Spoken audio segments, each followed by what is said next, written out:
Victor Holloway's hand came down across Clara Whitmore's face in the middle of the street, in front of everyone, and not one soul in Blackwater Ridge moved to stop him. Not the sheriff leaning against the post office door, not the three men standing outside the feed store, not the woman who pressed her child's face into her apron and turned away like she hadn't seen a thing. Clara didn't fall. That was the first thing Ethan noticed. She staggered, caught the hitching rail with both hands, and held herself upright while blood gathered at the corner of her lip. Victor stood over her in his good coat and his good boots, and the expression on his face wasn't rage.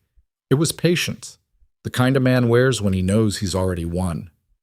"You'll sign the paper," he said, "or you'll have nothing left to protect." If you've ever watched someone be broken in public and felt the helplessness of it, this story is for you. Stay with us until the end, because what happens next is the kind of thing people in Blackwater Ridge talked about for the rest of their lives. Subscribe to the channel so you don't miss what comes next. Hit that like button and drop your city and country in the comments. I want to see how far this story travels. Ethan Cole had not planned to stop in Blackwater Ridge. He'd been riding since before sunrise, pushing the roan harder than was kind because he wanted to cover the last stretch of open country before the afternoon heat settled in. He had a general store on his list and a road north after that, and he told himself the same thing he'd been telling himself for going on 3 years. Keep moving, keep quiet. Don't look too long at other people's troubles. He'd gotten good at that. It was the one skill he'd refined since leaving everything else behind. The town came into view around a bluff, tucked into a flat stretch between two dry ridges. Blackwater Ridge. He'd heard the name once or twice in passing, nothing remarkable about it, just another small settlement trying to hold together in hard country. The kind of town where everyone knew each other's debts and nobody discussed them out loud. He tied the horse at the rail outside the general store and went in to buy what he needed. Dried goods, ammunition, a new length of rope. The man behind the counter was polite in the careful way of someone who'd learned that friendliness had consequences, and he didn't ask questions. Ethan appreciated that. He was loading the saddlebags when he heard the noise from down the street. Not screaming, not yet. Just a raised voice. A man's voice. The kind that carried not because of volume, but because of absolute certainty that it would not be challenged. Ethan kept his eyes on the buckle he was threading. Whatever it wasn't his. Then he heard the other sound, a short, cut-off gasp, the kind a person makes when they've taken a blow and are fighting not to let it show. He turned around despite himself. The man was tall, well-dressed in a way that looked deliberate. The suit pressed, the hat brushed, the whole presentation of a man who wanted you to understand at a glance what category of person he was. He was standing over a young woman who had both hands on a hitching rail, and his posture said he wasn't finished. Nobody on the street had moved. The sheriff was watching from 30 yards away with his arms folded. Two of the suited man's associates stood close enough to involve themselves if needed. The rest of Blackwater Ridge simply looked elsewhere. Ethan stood still and watched. The woman straightened. She turned to face the man, and even from that distance, Ethan could see the deliberateness of it. The decision she made to put her chin up and keep her eyes on him. Her dress was plain, her hair coming loose from whatever she'd pinned it with that morning, and there was blood on her lip that she didn't touch. "I'm not signing anything," she said. Her voice was steadier than it had any right to be. "Not today, not next week, not ever." The man looked at her the way you look at something that's broken and still doesn't know it. "Clara?" His tone was almost gentle. "You don't have any more moves." "Then you'll have to take it," she said. "In front of all these people. You'll have to take it." He studied her for a moment. Then he reached out and straightened the lapel of his coat, very slowly, like he was giving her one more chance to understand the situation. When she didn't move, he turned and walked back toward the bank building across the street, his men falling in behind him. Clara stood at that rail for a long moment after he was gone. She let go, slowly, and Ethan watched her hands shake before she pressed them against her sides and stilled them by force of will. Then she walked, not quickly, not slowly, back in the direction of the schoolhouse at the end of the main road. Ethan finished with the saddlebag buckle. He looked north, up the road that led out of town. He stood there for a minute, maybe two. Then he said something quiet under his breath that wasn't quite a word and led the roan across the street toward the livery. Oh, what? The livery hand was a boy of about 15 with a watchful face and the habit of looking over his shoulder. That man in the suit, Ethan said, handing over the lead. Who is he? The boy looked at him the way people in this town seemed to look at everyone, so measuring the question before deciding whether to answer it. Victor Holloway, he said finally. He owns the bank. What else does he own? A pause. Most things. Ethan nodded. The woman he was arguing with, the school teacher. Miss Whitmore. The boy took the roan's lead but didn't move toward the stall yet. Her daddy passed about 8 months back. Left a note on the land that Mr. Holloway says is overdue. She's been trying to pay it down, but he stopped himself. But what? Numbers keep changing, the boy said quietly. Every time she gets close, there's a new fee or a missed payment they say they didn't record right. My pa says it's not meant to be paid off. He says Mr. Holloway wants the land. And the schoolhouse? That's on the land. Ethan looked down the street toward where Clara Whitmore had walked. The schoolhouse sat at the end, a modest building with a crooked porch step and a bell that needed new rope. A woman was sitting on that porch now, not looking at anything in particular, just sitting. Your pa, Ethan said. He got a debt too? The boy's jaw tightened. He was 15, but he had an old man's expression in that moment. Everybody's got a debt to Mr. Holloway, he said. That's how the town works. Clara Whitmore did not invite him to sit, but she didn't tell him to leave either, so Ethan leaned against the porch rail and waited until she decided which direction the conversation was going to go. I don't need help, she said, without looking at him. She had a cloth pressed to her lip. Especially not from a stranger who's about to ride out anyway. I'm not riding out tonight, Ethan said. Was going to, but the horse needs rest. She looked at him then. Brown eyes, direct and unhappy. There was dried blood at the corner of her mouth and a bruise forming along her cheekbone, and she was watching him with the specific exhaustion of a person who'd already had every version of this conversation. What's your name? She asked. Ethan Cole. What do you do, Mr. Cole? I used to run cattle, up north. Used to. Things change. She turned back toward the empty street. They certainly do. A silence settled between them that wasn't entirely uncomfortable. Somewhere inside the schoolhouse, a shutter was knocking against its frame in the wind. Clara listened to it for a moment like she was counting the knocks.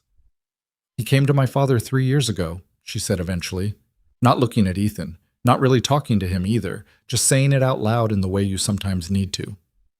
My father was a good man, but not a careful one. He didn't read things closely. Victor sat with him at our kitchen table and talked for an hour about interest rates and township improvement funds and what the land could do for us if we had capital to work with. And my father listened and nodded and signed. She paused. He was so pleased with himself that night. He thought he'd done something smart. Ethan didn't say anything. The first payment was fine. The second one, there was a fee added that wasn't in the original document. Or so Victor says. The document my father signed and the one in Victor's bank are not the same. I'm certain of it. But I can't prove it because I don't have my father's copy. I can't find it anywhere. Her voice didn't break. That was the thing about Clara Whitmore that Ethan noticed right away. She talked about devastating things in the same tone you'd use to describe bad weather. He died thinking he'd lost us our land. He apologized to me the night before he went. Can you imagine that? Apologizing for being taken advantage of. What does Holloway want? Ethan asked. The land itself or something else? Clara turned and looked at him again, and this time the expression was different. Not warm, but specific, like she was revising something. He wants me to marry him, she said flatly. Ethan absorbed that. He's been after that since before my father got sick, she continued. I think the loan was designed for exactly this. If I sign the land over, I'm homeless and unemployed and the school closes. If I keep refusing to sign, he'll take it through the bank eventually, and I'll be homeless and unemployed, and the school closes. Unless I marry him, in which case the debt disappears and the land stays in the family, and I spend the rest of my life belonging to Victor Holloway. She said it like she'd worked through the logic of it many times. He's very patient about it, keeps telling me I'll come around. He hit you in the street, Ethan said. That's new, Clara admitted. That's new. I think I've frustrated him more than he expected. What was the paper he wanted you to sign? A marriage contract. She said it without any inflection at all. He brought it to the schoolhouse this morning. I told him to leave. He followed me outside. You saw the rest. Ethan pushed off the rail. He stood on the step below her so they were roughly at eye level. Clara watched him without expression, waiting to see what category of useless thing he was about to say. "How much is the debt?" he asked. Something shifted in her face. Not hope. She'd learned to keep that well contained, something more like wariness, the kind that comes from being surprised by a question you weren't expecting. $430, she said. That's what he's saying today. Last month it was $400, month before that, $380. Ethan was quiet for a moment. Get some sleep, he said. I'll come by in the morning. Clara watched him step off the porch. Mr. Cole? He stopped. Whatever you're thinking, she said, I'd ask you to think about it carefully. Victor Holloway has ruined people who challenged him in small ways. Men with more resources than you and longer roots in this community. He's not someone you maneuver around. He's someone who waits until you've gone and then destroys the people you cared about. Ethan looked back at her. I appreciate the warning. It's not a warning, she said. It's just information. You can do what you like with it. Well, he found the saloon 2 buildings down from the bank, which he suspected was not an accident. Places like Holloway's bank and places like this saloon existed in a specific relationship to each other, and men who understood that relationship made a lot of money from it. The barkeep was a wide man named Duff, who had the scarred knuckles of someone who'd once settled arguments a different way and had since found a more sustainable business model. He set a glass in front of Ethan without being asked and didn't push for conversation. Ethan drank slowly and listened. It didn't take long. 3 men at the far end of the bar were talking in that end-of-the-day tone that means inhibitions are going and frankness is coming up. They were talking about today, about what happened on the street, about Clara Whitmore. She ought to just sign, one of them was saying. He had a farmer's hands and a tired voice. I don't say that to be cruel. I'm saying it practically. There's no play here where she wins. My wife said the same thing, another said. Said the woman's only making it worse for herself, holding out like that. She's got pride, the third one said. He was older, with a white mustache, and the eyes of a man who'd been having this conversation with himself for a while. Can't fault her for that. Pride don't pay debts, the first one said. Ethan turned his glass on the bar. How long's Holloway had this town? He asked, not loudly, just into the space. All 3 men looked at him. The barkeep went still. Long enough, the first man said finally. And before that? No answer. This used to be a different kind of town, Ethan said. I'd guess. Before the bank and the contracts and the fees that change every month. Somebody built that schoolhouse. Somebody built that church. People made things before Holloway showed up and put numbers on them. The older man with the white mustache was watching him carefully. You're the stranger who was watching from across the street today. I was. You rode in this morning. I did. And you're still here. Horse needed rest, Ethan said. The old man looked at him for a long moment. Then he picked up his glass, moved 2 stools down, and sat next to Ethan at the bar. My name's Aldous Webb, he said.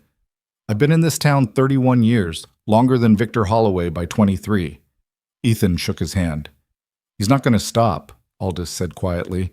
What happened today in the street, that wasn't a mistake. He knows exactly what he's doing. He's decided Clara Whitmore is taking too long to break, and he's going to speed the process up. What happens to the school if she loses the land?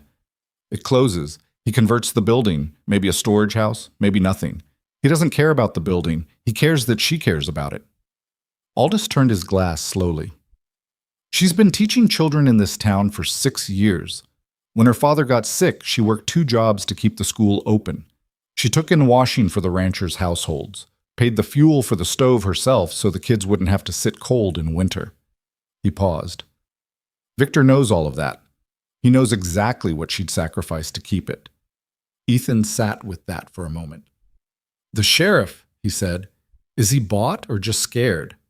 Both, Aldous said, though I think the buying came first and the fear settled in after. Any law outside this town that hasn't been reached? County seat's 2 days east. Judge Harlan there is an honest man from what I understand, But you'd need evidence he could act on, and getting that evidence out of Victor's bank is another conversation entirely. Aldous glanced sideways at him. You're asking a lot of practical questions for a man whose horse just needed rest. I'm curious by nature. Aldous finished his drink and set the glass down. Victor has 3 men he keeps on staff. Not ranch hands, not clerks. Men who handle things. What happened today on the street was the social version of what those men do when Victor's patience runs out entirely. He stood up slowly, the way old men do when joints have started keeping their own counsel. I'll tell you something, Mr. Cole. Mr. Cole. I have watched this town lose itself piece by piece over 8 years. I watched good people decide that one compromise wouldn't hurt, and then make the next one, and then the next one, until the compromises were so piled up they couldn't see the people they used to be underneath. He looked at Ethan straight on. I am too old and too tired to be the man who stops it, but if there is such a man passing through Blackwater Ridge, I'd say to him, don't wait for the town to deserve saving. They won't, not at first. They're too afraid. He put on his hat and walked out. Ethan sat alone at the bar for a while. The saloon filled up around him, and he let the noise wash past. He was thinking about something Clara had said. The document my father signed and the one in Victor's bank are not the same, and the practical shape of that problem, and what a man would need to do about it. He was also thinking about a town in Wyoming 4 years ago where he'd made a different kind of choice, where he'd decided that a situation had gotten too complicated and the cost too high, and he'd walked away. He'd been telling himself since then that it had been the rational thing. The thing a reasonable man did when the math didn't work out. He still thought about it most nights. Duff the barkeep appeared and refilled the glass without asking. Ethan looked up. The boy at the livery, Ethan said. His father. You know him? Tom Reedy. Runs a small parcel east of town. Good man. He's in debt to Holloway. Most people are. Duff wiped the bar with a rag that had given up on cleanliness some time ago. Some by choice, some by circumstance, some by the sort of accident my father would have called plain bad luck. What about you? Duff smiled, and it was the smile of a man who'd thought through exactly this question. I own this building outright. Paid in full, in cash, the day I arrived, before Holloway had a chance to offer me anything. He came in the next week very friendly and explained all the ways I might expand if I had capital to work with. He set the rag down. I told him I was happy with what I had. He let that go? Not exactly, but I'm a harder target than most. He prefers the ones who need something. Duff looked at him. You're thinking about paying her debt. Ethan didn't confirm it. I'm not recommending it or discouraging it, Duff said. I'll just say this. If you pay the debt, Victor accepts the money. He'd have to, legally, witnessed or not. But he won't stop. He'll find another angle. He always does. I know, Ethan said. Then why? Ethan thought about it honestly. Because right now she has one bad option, he said. Pay the debt, and she has a different set of options. Might not be better, might be worse in some ways. But they're different, and different means she has more room to work. Duff nodded slowly. And you? I'll deal with whatever comes after. He said it simply, without theater, not bravado, something quieter than that. The tone of a man who has thought about risk and found he doesn't mind it as much as he used to. Duff refilled his glass one more time and didn't charge him for it. Miss Whitmore doesn't know you from Adam, he said. She'll push back. I know. She'll tell you she doesn't need it. She will. She'll be right, technically. A woman like that, she'd have found a way. Maybe, Ethan said, but not in time. And the way she'd have found, it would have cost her something else. He drank the last of the whiskey and set the glass down clean. I'm not paying it as a gift. I'm paying it because it's the one concrete thing I can do right now that doesn't involve shooting anyone. Duff laughed, once, short and surprised. That's a practical philosophy. I've worked on it. Bullshit. He went back to the livery to check on the horse and stood in the dark stable for a few minutes, listening to the roan breathe. There was something settling about horses at night, the way they went quiet and inward. He'd spent a lot of nights in a lot of stables, and this one was like the others in most ways. He was thinking about the morning, about walking into Holloway's bank and setting money on the counter in front of witnesses. The image of it was simple and clean, and the thing after it, Victor's reaction, the shape of whatever came next, was neither. He'd had money set aside for a long time, cash he'd been carrying north toward a piece of land he'd been thinking about buying. Something small, something quiet. A place to put years into without being asked much about the years before. It was enough, what he'd been carrying. Enough to cover $430 and still leave him something. He hadn't spent it on anything yet because he kept waiting to feel certain about the plan, and the certainty kept not arriving. He supposed this was a version of certainty, not a comfortable one, not the kind you'd wish for. But he'd learned by now that the choices that felt cleanest in the deciding often left the most scar tissue later, and the messy ones that cost something up front sometimes turned out to be the ones worth having made. He didn't sleep much. When the light started changing outside, he rose, watered the horse, and walked toward the main road. The town was still half asleep. The schoolhouse at the end of the street was dark, but there was a lamp lit in the small room attached to the back of it where Clara Whitmore slept. He stood outside for a moment, looking at that light. Then he turned and walked toward the bank. It didn't open until 8. He sat on the step across the street and waited, and while he waited, he watched the town wake up around him. The baker, the woman with the water bucket, the 2 horses pulling a wagon in from the east. A morning like many other mornings, except that today something was going to be different, and only a few people in Blackwater Ridge would understand what it meant. Victor Holloway arrived at 7:50, earlier than his usual hour, which suggested he'd been thinking about yesterday too. He was accompanied by a man in a gray vest who carried a leather satchel and walked like someone paid to be inconspicuous. Victor noticed Ethan sitting across the street, and his expression didn't change, which told Ethan something useful. A man whose expression didn't change when he was surprised was a man who'd worked hard on never being caught off guard. Ethan gave it another 15 minutes. Let the bank open properly. Let the clerk take his position. Let a pair of older men who'd been waiting outside go in first and conduct their business. He wanted the room to have people in it. Then he walked in. The bank was cool and smelled of paper and lamp oil. 2 clerks behind the counter, the older men finishing their transaction at the window, and Victor standing near the back in conversation with the gray vest man, who he now saw was some kind of accountant or lawyer. Ethan walked to the counter and set his saddlebag on it. The clerk looked up, young, nervous around the eyes. "I'm here to pay off a debt," Ethan said. "Clara Whitmore's note on the Whitmore land, $430, current balance as of yesterday." The silence that followed had a physical quality to it. He did not look toward the back of the room. He heard movement there, a pause in the murmured conversation, then footsteps. Measured ones. Victor had good control. "Mr. Cole!" Victor appeared at the counter beside him without hurrying. "This is unexpected." "Good morning," Ethan said pleasantly. He kept his eyes on the clerk. "The balance. Can you confirm the amount?" The clerk looked at Victor. Victor's face remained neutral. After a moment, the clerk turned to his ledger. $432, the clerk said, "with this month's handling fee." Ethan nodded. He opened the saddlebag and began counting out bills on the counter, slowly and visibly, turning each one face up. The 2 older men had stopped their own transaction and were watching. "You understand," Victor said very quietly, "that paying this changes nothing fundamental." "It changes the debt," Ethan said, still counting.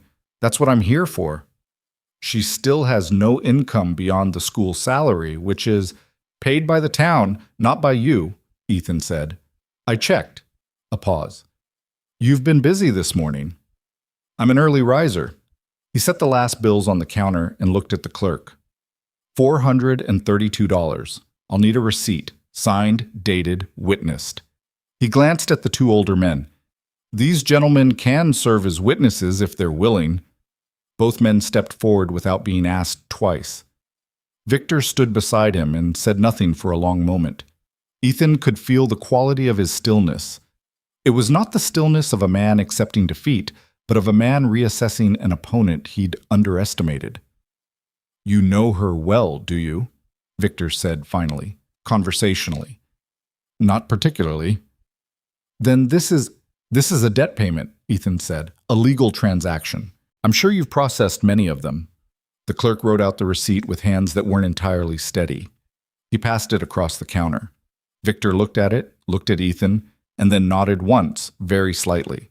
The nod of a man putting something in a mental ledger of his own. Miss Whitmore is fortunate in her friends, he said. Ethan picked up the receipt and folded it carefully into his shirt pocket. The land title, he said to the clerk. Leon released. I'll need that documentation as well. Miss Whitmore should have it by the end of the day. He picked up the saddlebag, now considerably lighter, and walked toward the door. He was halfway there when Victor spoke again, still pleasant, still unhurried. Mr. Cole? Ethan stopped but didn't turn. You've been riding for some time, Victor said.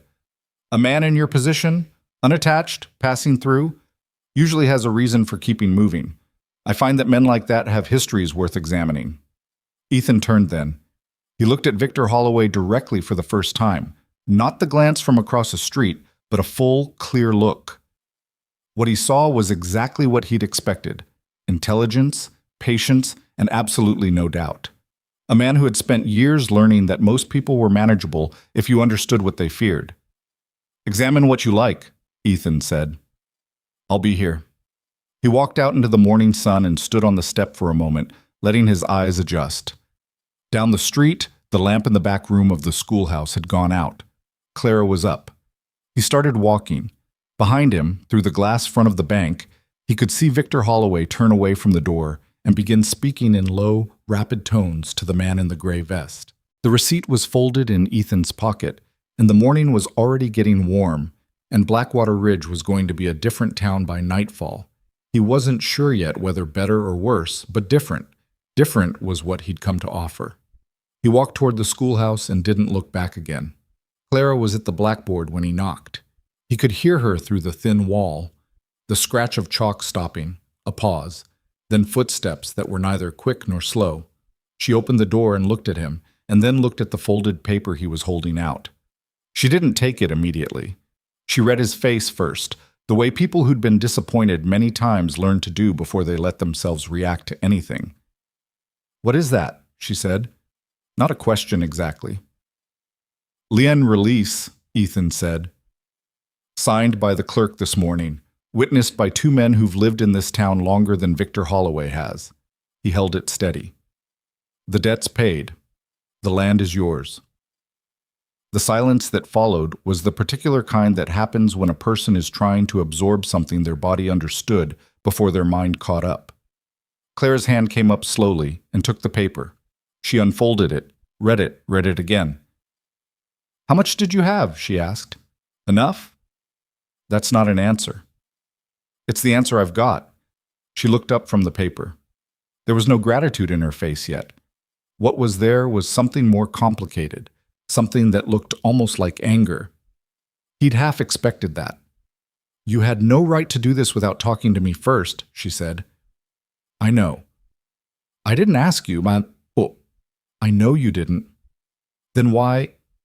She stopped, pressed her lips together, looked back at the paper. This is $432. Where does a man passing through carry $432? I was heading somewhere, Ethan said. To buy land. Up north. And now? Now I'm not going up north.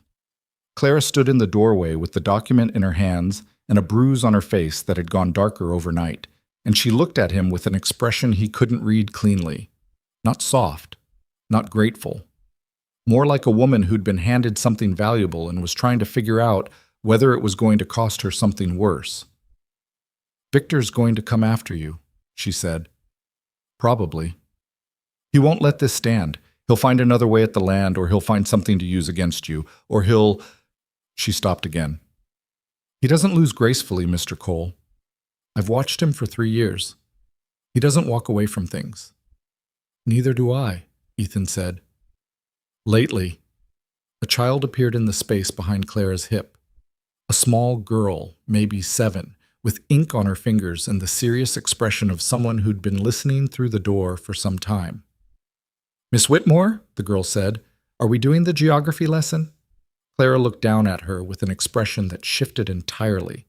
Something genuine and unguarded coming through that hadn't been visible a moment before. "Yes, Ruth. Go sit down. I'll be right in." The girl disappeared. Clara turned back to Ethan. "Come back after 3, she said, "when the children go home." She started to close the door, then stopped. "I'm not saying thank you yet." "I'm not asking you to," Ethan said. The door closed and he stood on the crooked step for a moment, listening to the sound of chalk resuming on the blackboard inside. He spent the morning doing what he was good at, which was watching without appearing to. He walked the length of Blackwater Ridge twice, slow enough to look idle, paying attention to the things that towns revealed about themselves when they thought nobody was studying them. Who looked away when Victor's men walked past? Which buildings had fresh paint and which had been left to weather? Where the water came from, where the goods came from, who the town actually needed versus who it had been taught to need. There were 3 of Victor's men that he'd identified by mid-morning. One stationed near the bank in the way that wasn't quite a guard, drifting, available, there. One at the south end of town outside what looked like a freighting office. One he hadn't placed yet but kept seeing at intervals in his peripheral vision, which meant the man was good enough at his job to be careful about. Victor himself appeared around 11, crossing from the bank to a building 3 doors down that Ethan hadn't been into yet. He moved with the deliberate unhurriedness of a man who understood that rushing communicated uncertainty, and he didn't look toward the schoolhouse, which was itself a kind of looking. Aldous Webb found Ethan at noon, at the lunch counter of the only restaurant in town, which was run by a stout woman named Hester, who made beef stew that tasted like she'd been perfecting it for 30 years and probably had. Aldous sat down beside him without ceremony. "Word travels," he said. "I figured." Victor's been in 2 meetings this morning, private ones. His lawyer and one of his bank men. Aldous accepted a bowl from Hester without ordering, which suggested a long-standing arrangement. "Town's talking." "Good or bad?" "Both." Aldous ate a spoonful. "The people who are afraid of him are more afraid now because they saw it doesn't stop him. The people who've been angry and quiet are—" He paused. "Quieter. But differently quiet." Ethan understood the distinction. "What about the sheriff?" "Gale." Aldous said the name like it had a bad taste. "He came into the bank this morning, Victor's summons. Came out 20 minutes later looking like a man who's been told something he was hoping not to be told. Meaning Victor's going to use him. Victor always uses him. The question is how directly." Aldous looked sideways at him. "You understand what you've started here." "I paid a debt," Ethan said. "That's all I did this morning." "Don't do that," Aldous said, not unkindly. "Don't minimize it to keep it manageable. You walked into that bank, and you paid that woman's debt in front of witnesses, and you told Victor Holloway to his face that you were staying. That's not a small thing, and you know it." He ate more stew. "I'm not criticizing. I'm saying be honest with yourself about the size of it." Ethan was quiet for a moment. "What do you know about his records?" he asked. "The loan documents, original contracts." Aldous set his spoon down. "What are you thinking?" "Clara said the document her father signed isn't the same as what's in Victor's bank. If that's true, if the original note was altered, that's not a debt dispute. That's fraud, criminal fraud, not just civil." Ethan turned his bowl. A judge 2 days east with that evidence would be a different conversation than anything Victor can manage locally. "Getting that evidence is the problem," Aldous said. "The bank's records are Victor's records. His clerk, his vault, his building. Clara said her father had a copy. She can't find it." That doesn't mean it doesn't exist," Ethan said. "It means nobody's looked in the right place." Aldous studied him for a moment. "You think it's somewhere in the Whitmore house?" "I think a man who was proud of a business arrangement and thought he'd done something smart for his family probably kept his copy somewhere he considered safe." Ethan finished the stew. "And I think Clara's been so busy keeping the school running and fighting Victor's timeline that she hasn't had the time or the steadiness to go through everything carefully." "She won't want help with that either," Aldous said. "Probably not," Ethan said. "I'll ask anyway." At 3 o'clock, the children came out of the schoolhouse in the particular energetic rush of people who've been sitting still too long. Ethan watched them from the step of the hardware store across the road, 6 or 7 of them, ranging from Ruth, the ink-fingered 7-year-old, to a boy of about 13 who had the walk of someone trying to look older. They scattered in various directions, and the street went quiet. Clara appeared in the doorway with a broom. She was sweeping the step before she noticed him crossing toward her, and she watched him come with an expression that had settled somewhat from the morning, the anger still there underneath but tamped down, replaced on the surface by something more pragmatic. "I owe you an apology," she said before he reached the step. "For this morning." "You don't." "I was rude to you. You'd done something that—" She swept a bit more, aggressively, at a corner that didn't need it. "It surprised me. I handle surprises badly." "Most people do," Ethan said. "Can I come in?" She stepped back and let him through. The schoolhouse was a single room, clean and spare in the way of places that are maintained on a tight budget by someone who cares about them. 12 small desks, a large blackboard, a wood stove in the corner, a shelf of books that were worn but organized, a map of the country on the east wall, hand-drawn on butcher paper with more accuracy than you'd expect. "You drew that," Ethan said. Clara glanced at it. "My father started it. I finished it." She set the broom against the wall and sat in the teacher's chair, not making it comfortable, more like occupying a defensive position. "What do you want to ask me?" "Your father's copy of the loan agreement," Ethan said. "Have you searched the house?" "I've searched the house." "All of it? Thoroughly?" A flicker of something across her face. "I thought I had." People hide important documents in places they consider safe and then forget they've done it. Not because they're hiding them from their families, because they want to keep them separate from everyday things. A drawer that's not used much, inside a book, behind something on a shelf. He sat on the edge of one of the student desks, which protested his weight but held. "Did your father have a particular book he kept close?" Clara was quiet for a moment, not reluctant, thinking. "He read the almanac every year," she said slowly. "Not for the predictions. He liked the charts, the weather tables." She paused. "He kept the old ones, stacked them in the storage room. I haven't—" She stopped.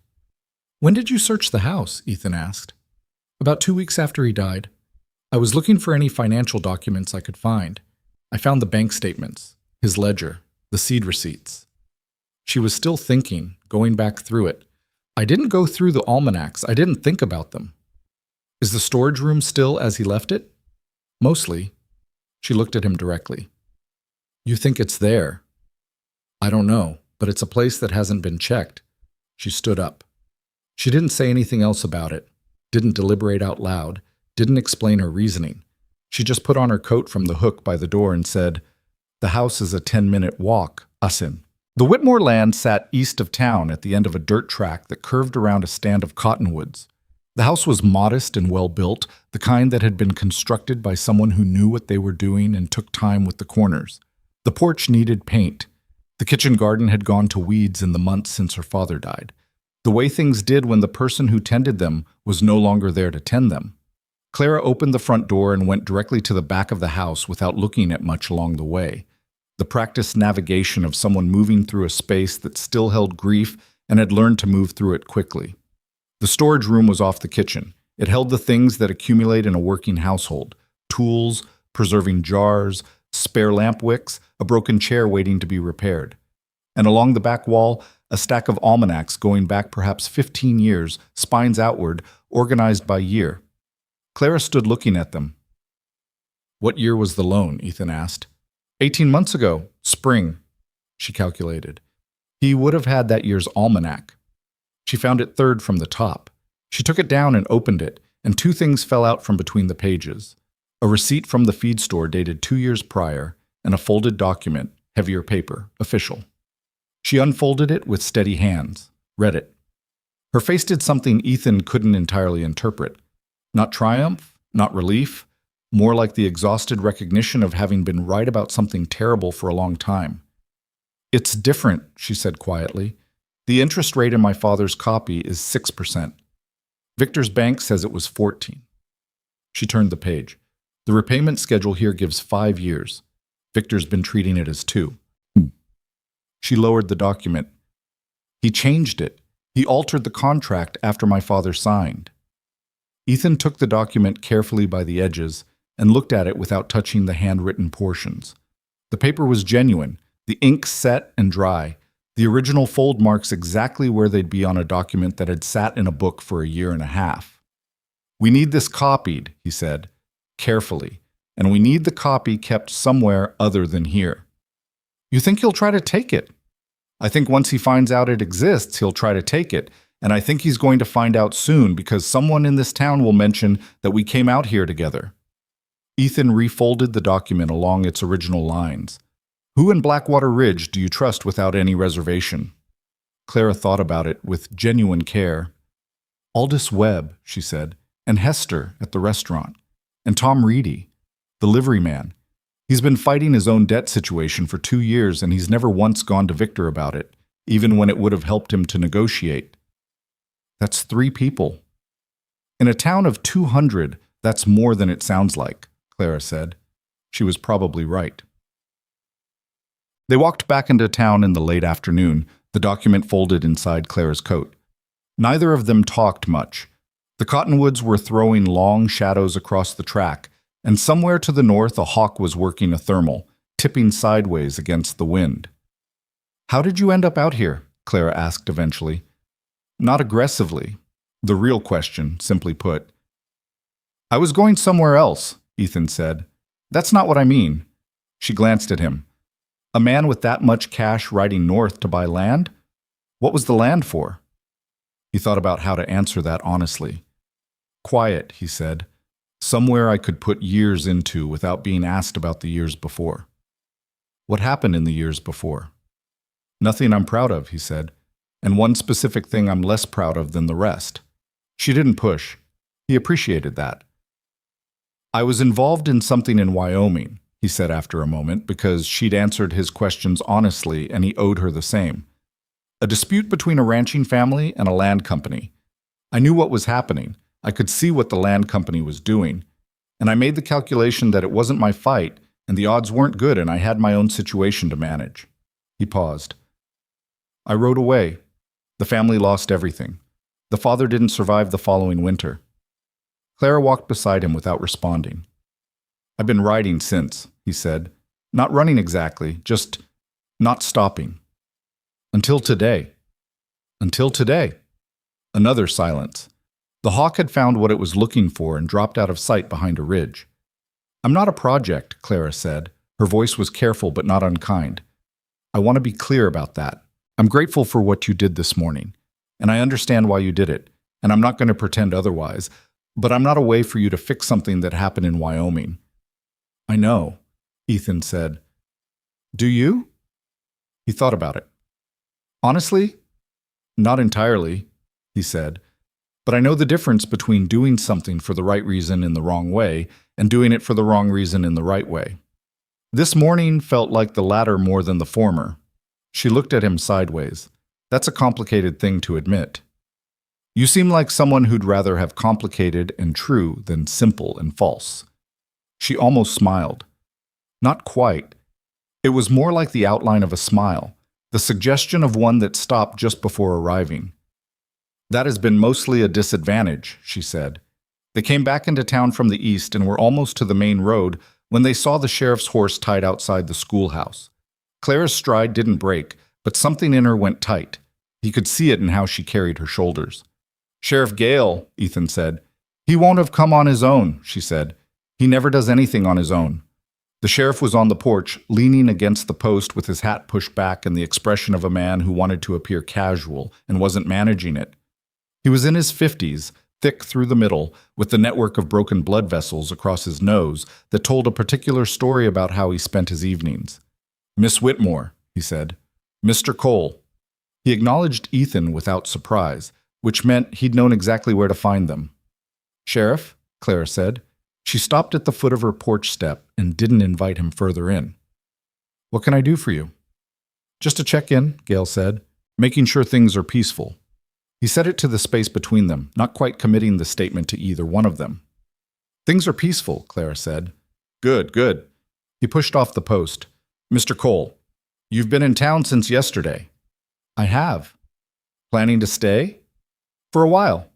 Gale nodded like this was the answer he'd expected and hadn't hoped for. We don't get many passing riders who stay, he said. Usually a man coming through keeps coming through, if you take my meaning. I take it, Ethan said. I've got no plans that'd concern you, Sheriff.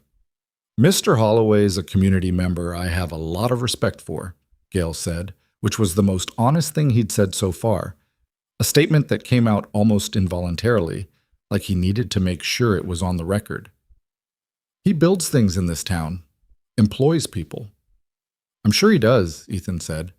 Just saying, relationships in this community go back a long way.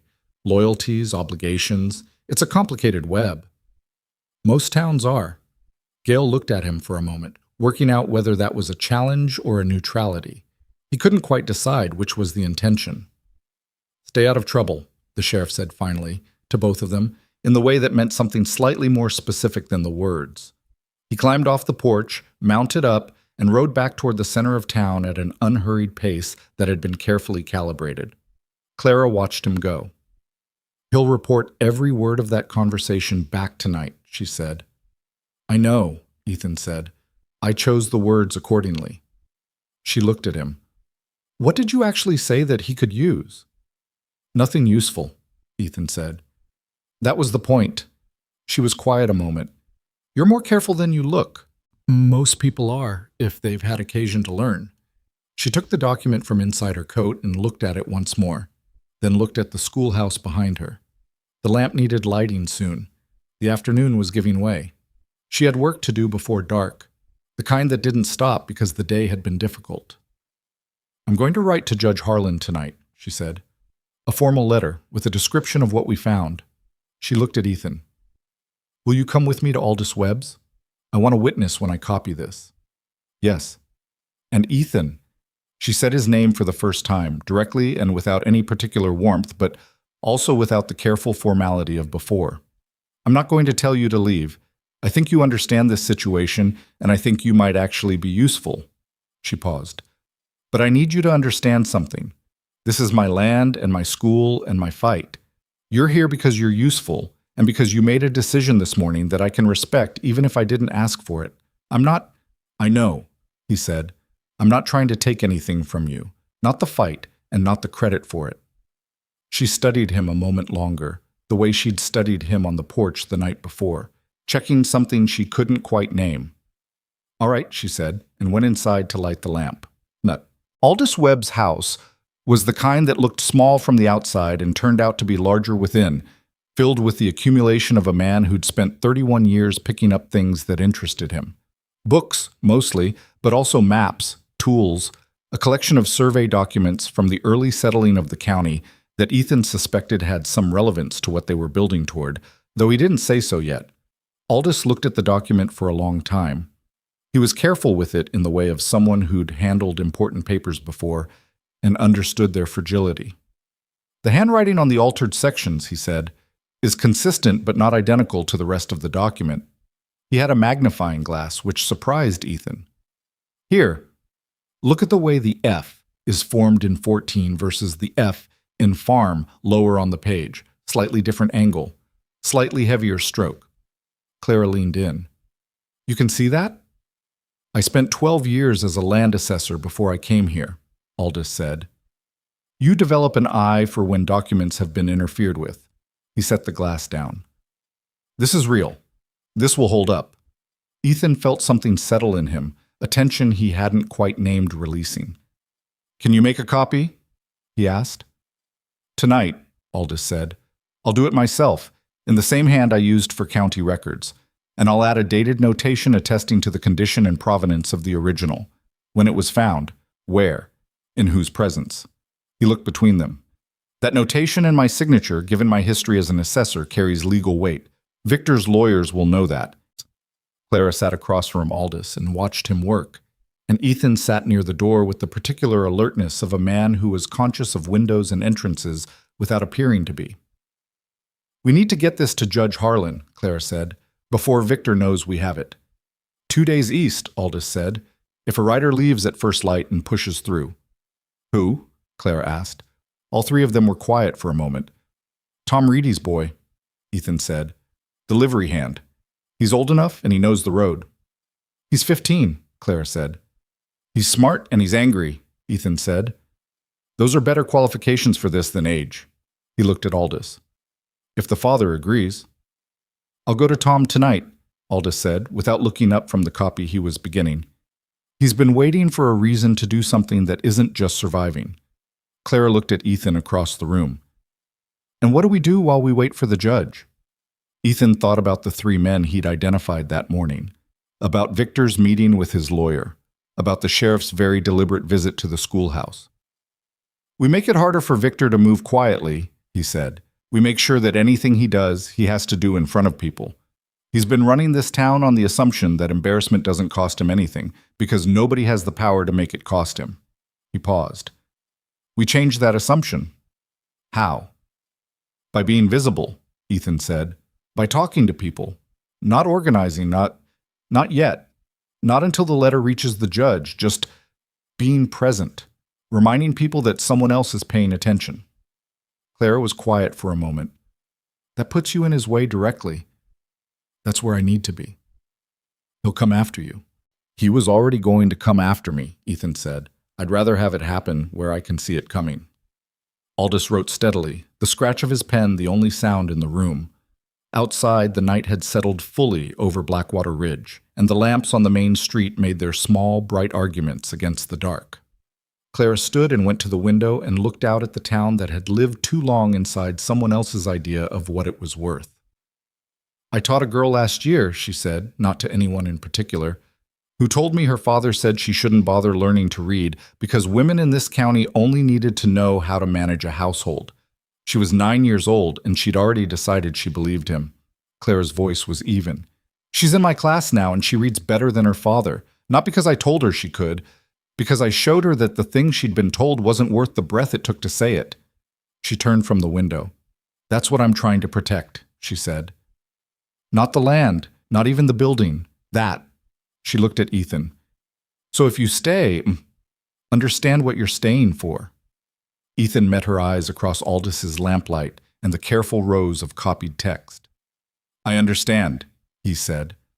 Aldous finished the first page and turned to the second without stopping, and the night moved quietly around them, and somewhere on the other side of town, in the bank building where the ledgers sat in their careful rows, Victor Holloway was sitting with his lawyer making his own plans for the morning. But tonight the original document was here and not there, and a boy named young Reedy was about to be asked to ride east at first light, and the calculation that had seemed entirely settled in Victor Holloway's favor was beginning, very quietly, to shift. Young Reedy left before sunrise. Ethan was the one who woke him. A quiet knock on the livery door at 4 in the morning, the boy coming alert faster than most grown men would have, which told you something about the kind of sleep a 15-year-old got when his family's situation was what it was. Tom Reedy stood in the doorway behind his son with his arms folded and the expression of a father doing the arithmetic on risk and necessity and not enjoying the calculation. He doesn't stop for anyone, Ethan said to Tom.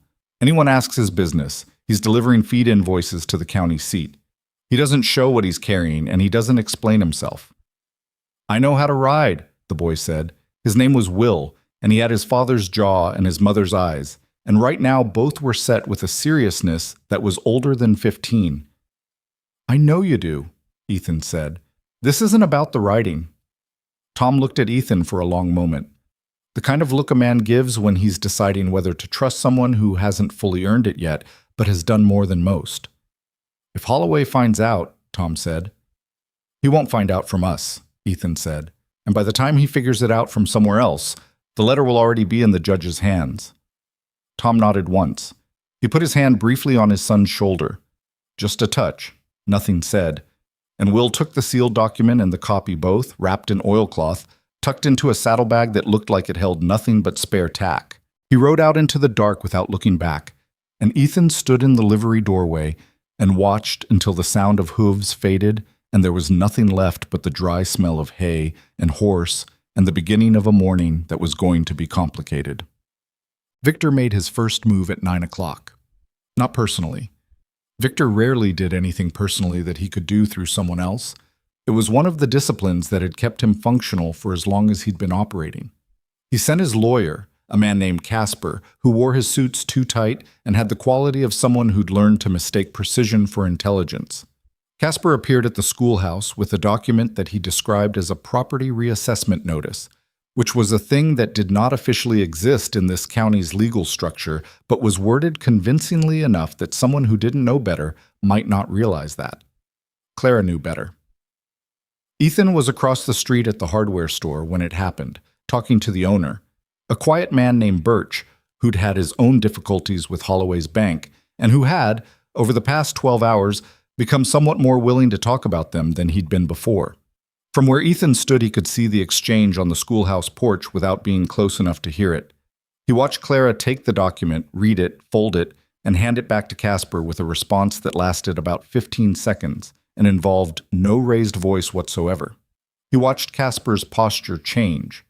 Nothing dramatic, just a slight rearrangement that suggested he'd been given an answer he wasn't authorized to receive and would need to go back and consult. She'd told the man no. That was clear enough from 40 yards. Ethan turned back to Birch. "You said 3 other people on your road had similar situations," he said. "Same pattern. Original terms that shifted after signing." Birch was a careful man, not much given to directness, but something in the last day had loosened something. "Harmon," he said, "the wheat farmer south of the Whitmore land, and the widow Prentice who runs the boarding house, and my brother-in-law who sold his land 2 years ago because he couldn't see another option." He paused. He didn't want to sell. He just ran out of ways to fight. "Would they talk to someone?" Ethan asked. "Not publicly. Not yet. Just, would they confirm what happened to them?" Birch thought about it. "Harmon might. He's stubborn enough, the widow Prentice." He shook his head. "She's got 2 daughters, and she's been more careful about visibility. Can't blame her." "I'm not blaming anyone, Chet," Ethan said. He wasn't. He'd learned that lesson in Wyoming, or started learning it there. People who'd been ground down long enough developed a rational fear of hope, because hope had an overhead cost and they'd already paid it too many times. You didn't change that by arguing with it. You changed it by doing something in front of them that demonstrated the cost of hoping was manageable again. That was what yesterday had been, in the bank. Not heroics. A demonstration. By mid-morning, Casper had come back twice more. The second time, he brought Sheriff Gale, who stood on the schoolhouse porch with his hat in his hand and the expression of a man delivering a message he hadn't written and didn't particularly believe in. The third time, it was just Casper again, with a different document, and this time Clara came out to the porch and raised her voice enough that 2 women walking past on the other side of the road stopped and listened without pretending they weren't. "This is not a legal notice," Clara said clearly, holding the paper out. "This is a document your employer created to look like a legal notice because he knows the actual legal process doesn't support what he wants to do. If you'd like to serve me a genuine notice of anything, bring the county recorder's seal and a sworn officer of that office, not the town sheriff who is employed by your employer's bank." She handed it back. "Have a good morning." She went inside and closed the door. The 2 women on the other side of the road exchanged a look. One of them was the wife of Harmon, the wheat farmer. Ethan noted that. He was learning the town the way you learned any complicated system. Not by studying it from a distance, but by standing inside it and letting the patterns reveal themselves. Who looked at whom before they spoke? Which conversations stopped when certain people walked past? Where the genuine social currency was kept versus where the display of it was performed? Victor's system ran on isolation. Every person in Blackwater Ridge had been made to feel that their debt, their fear, their particular compromise was a private shame rather than a collective experience. As long as they all believed they were alone in it, they stayed alone in it, and alone was manageable. The thing Ethan was doing, the thing that Victor had recognized and disliked about it, was simply making the private visible, not by announcing it, just by being in the room where it happened, just by refusing to act like the normal rules applied. He went to the restaurant at noon and sat with Aldous, and while they ate, he said quietly, "Victor's going to change tactics today. The legal documents aren't working, and he knows it." "He has 3 men," Aldous said. "I've made 4," Ethan said. I found a fourth one this morning. Young man, maybe 22, been in town about 6 weeks. Works at the freight office, but not doing freight work, from what I can see. Aldous set his spoon down. What do you think he's planning? I don't know the shape yet, Ethan said. But it won't be subtle. He tried subtle yesterday and today, and it's not moving fast enough for him. He looked at his bowl. The letter will take 2 days to reach the judge and 2 days for a response to come back, minimum. That's 4 days that Victor has to work in before anything official constrains him. What do we do?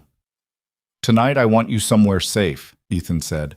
Not visibly hidden, just not alone. He paused. Is there somewhere you can stay that isn't your house? Aldous looked at him for a long moment. You think it's tonight? I think it's soon, Ethan said. And I'd rather be wrong and have you at Hester's having supper than be right and have you alone. He went to see Clara at 2 o'clock before the children left. She was at the blackboard when he knocked, and this time she waved him in without stopping the lesson. He stood near the back and watched her teach for a few minutes. She was explaining how rivers shaped the land around them, drawing with chalk on the board, and the children were following with the particular attention that good teachers earned rather than demanded. Ruth, the 7-year-old, had her chin in her hands and was watching the chalk marks like they were spelling out something she'd been wondering about. When the children filed out at 3, Claire closed the door and turned to him, and he could see that she'd already sensed something in the way he'd come in. What happened? She asked. Nothing yet, he said, but I want to talk about tonight.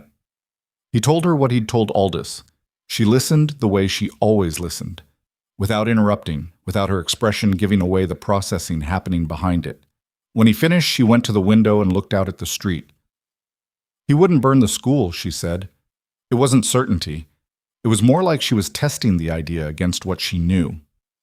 He might, Ethan said, not as a first choice, but if he's decided that destroying the value of the land serves him better than stealing it.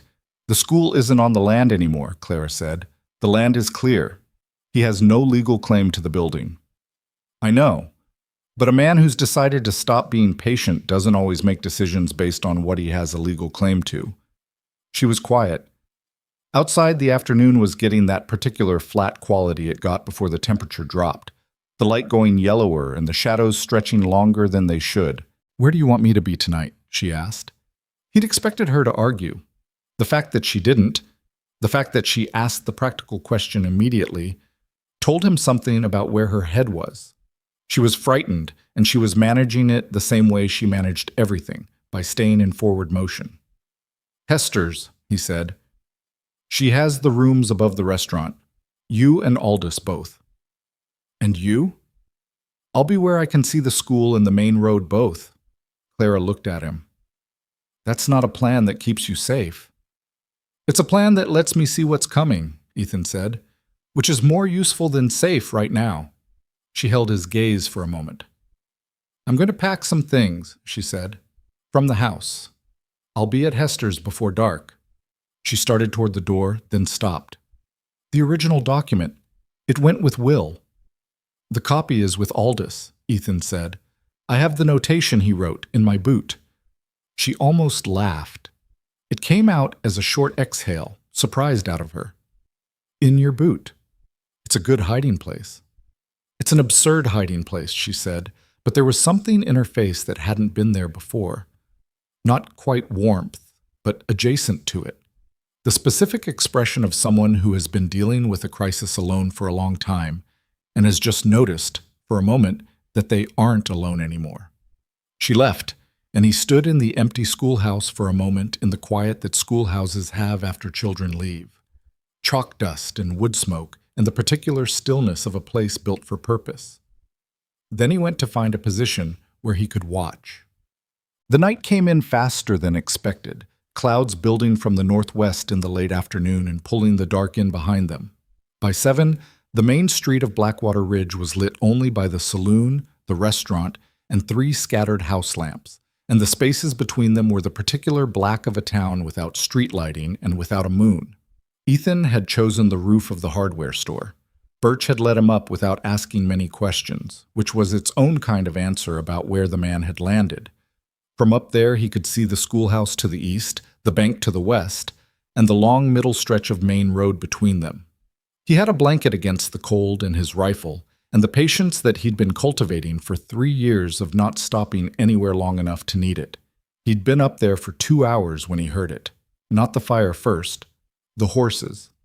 3 of them, coming in from the south, not the main road, the side track that ran behind the freight office. Moving at a pace that wasn't casual but wasn't quite hurried, the specific rhythm of men who'd decided on something and were executing it without second thoughts. He was off the roof and moving before he'd fully assembled the picture in his head. He came around the east side of the hardware store in time to see the first of them. It was the 4th man, the young one from the freight office, carrying something in his right hand that had the shape of a bottle with cloth stuffed in the neck.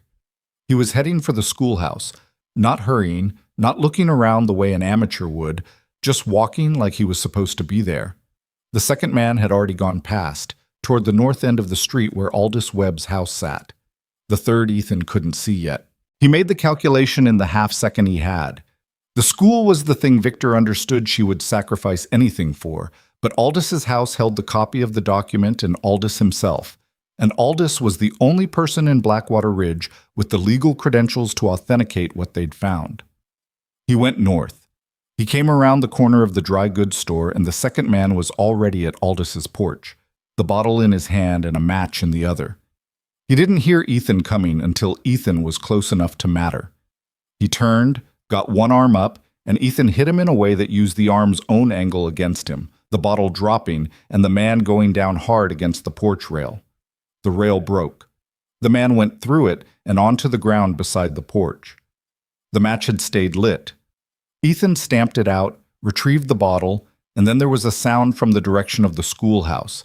Not the crack of fire, but a shout, a woman's voice, and then the specific orange flicker at the base of the schoolhouse wall that meant he was too late to prevent it entirely. He ran. What he found when he came around the corner was not what he expected.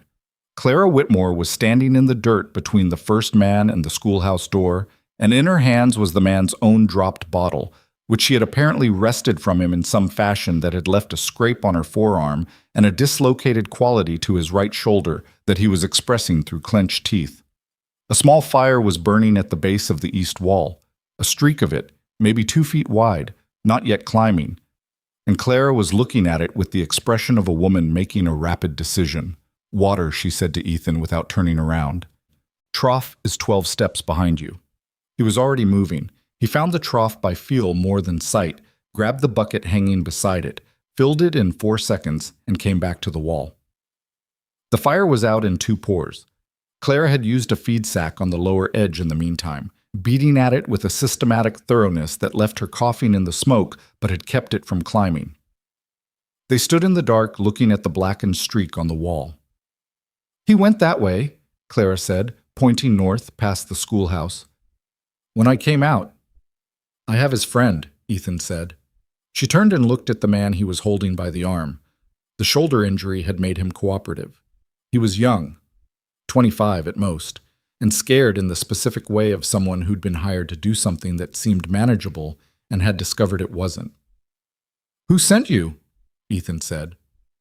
Not a question. The young man didn't answer. "I know who sent you," Ethan said. "I'm asking you to say it out loud in front of this woman, because in about 10 minutes the sheriff is going to come down this street, drawn by the smoke, and he's going to need to write something in his report. What he writes depends on what you say to me right now." A long pause. "I wasn't going to hurt anyone," the man said. "We were told the buildings would be empty." "Who told you that?" Another pause, then quietly, "Casper, the lawyer." Clara was watching the man with an expression that was not satisfaction and not anger. Something more tired than either. "There's a third man," Ethan said. "Where was he going?" The young man's jaw tightened, which was itself an answer. Ethan looked at Clara. "Aldous," she said immediately. "I handled that one," Ethan said.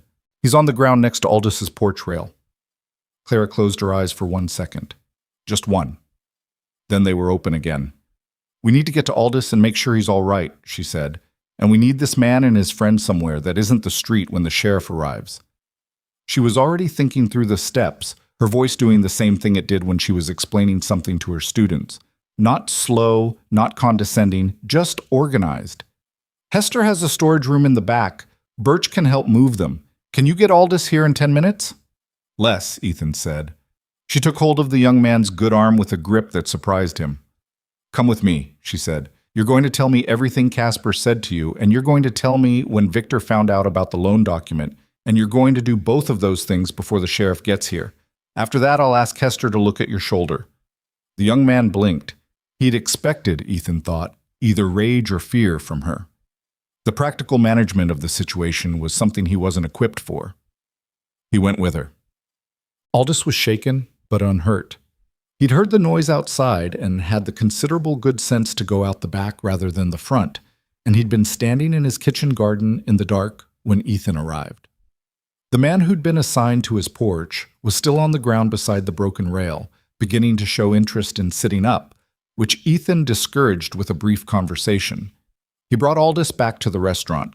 Hester, who had come downstairs at the first smell of smoke and had been standing on her restaurant porch with a shotgun for the past 15 minutes, absorbed the situation with the wordless efficiency of a woman who'd been running a business in frontier country long enough to have seen variations on most things. The two hired men were in the storage room. The young one, his name turned out to be Driscoll, had talked to Clara for 8 minutes and given her more than she'd asked for. Victor hadn't known about the loan document when he sent the men. He'd sent them because the 4 days of legal maneuvering hadn't broken Clara, and he'd decided the school itself was the leverage. Destroy what she'd given her life to, and she'd have nothing left to hold out for. But Driscoll had heard something else, too. Something Casper said in passing while arranging the night's business, and it was this that sat in the room with all of them like a cold draft from somewhere. He said there's a man coming from up north, Driscoll told them. He was holding his shoulder and looking at the floor. Someone who knows Mr. Cole from before. Casper was writing a letter when I came in, and he said, Holloway's found your past for you, Cole, since you wouldn't go back to it yourself. The room was quiet. Ethan sat with that for a moment. He felt it land in the specific place where things land when they're things you've been half expecting and hoping wouldn't arrive. Clara was watching him. What does that mean? Aldous asked. It means Victor's been doing research, Ethan said. Since the bank. He paused. There are people from my time in Wyoming who might have a different account of certain events than I'd give myself. Victor's the kind of man who'd find them. Can he use it against you legally? Clara asked. Probably not, Ethan said. But he doesn't need to use it legally. He just needs to use it here, in this town, to change how people think about me. He looked at the table. A man with a bad past helping a woman fight a corrupt banker is a story. A man with a bad past running some kind of scheme that uses a woman as cover is a different story. Nobody here believes that, Clara said. Nobody here believes it today, Ethan said. Victor just needs to plant enough doubt to stop people from moving toward us. He's not trying to make enemies of me and the town. He's trying to make the town neutral again. If we're fighting him alone, he wins. Another quiet. Hester sat down at the table, which she hadn't done since they'd arrived. She was a woman who didn't sit until the work was finished, which meant she'd decided the immediate work was finished. What happened in Wyoming? She asked. It was the kind of direct question that Hester apparently considered a social right in her own establishment, and nobody in the room objected. Ethan looked at her, then at Clara, then at Aldous. 3 people who'd each done something in the last 48 hours that cost them something. 3 people who were entitled to know. I worked for a ranching family, he said. Good people. They'd been targeted by a land acquisition company. Same pattern as here. Fraudulent debt instruments, pressure, isolation. I was hired as a ranch hand, but I understood what was happening. He paused.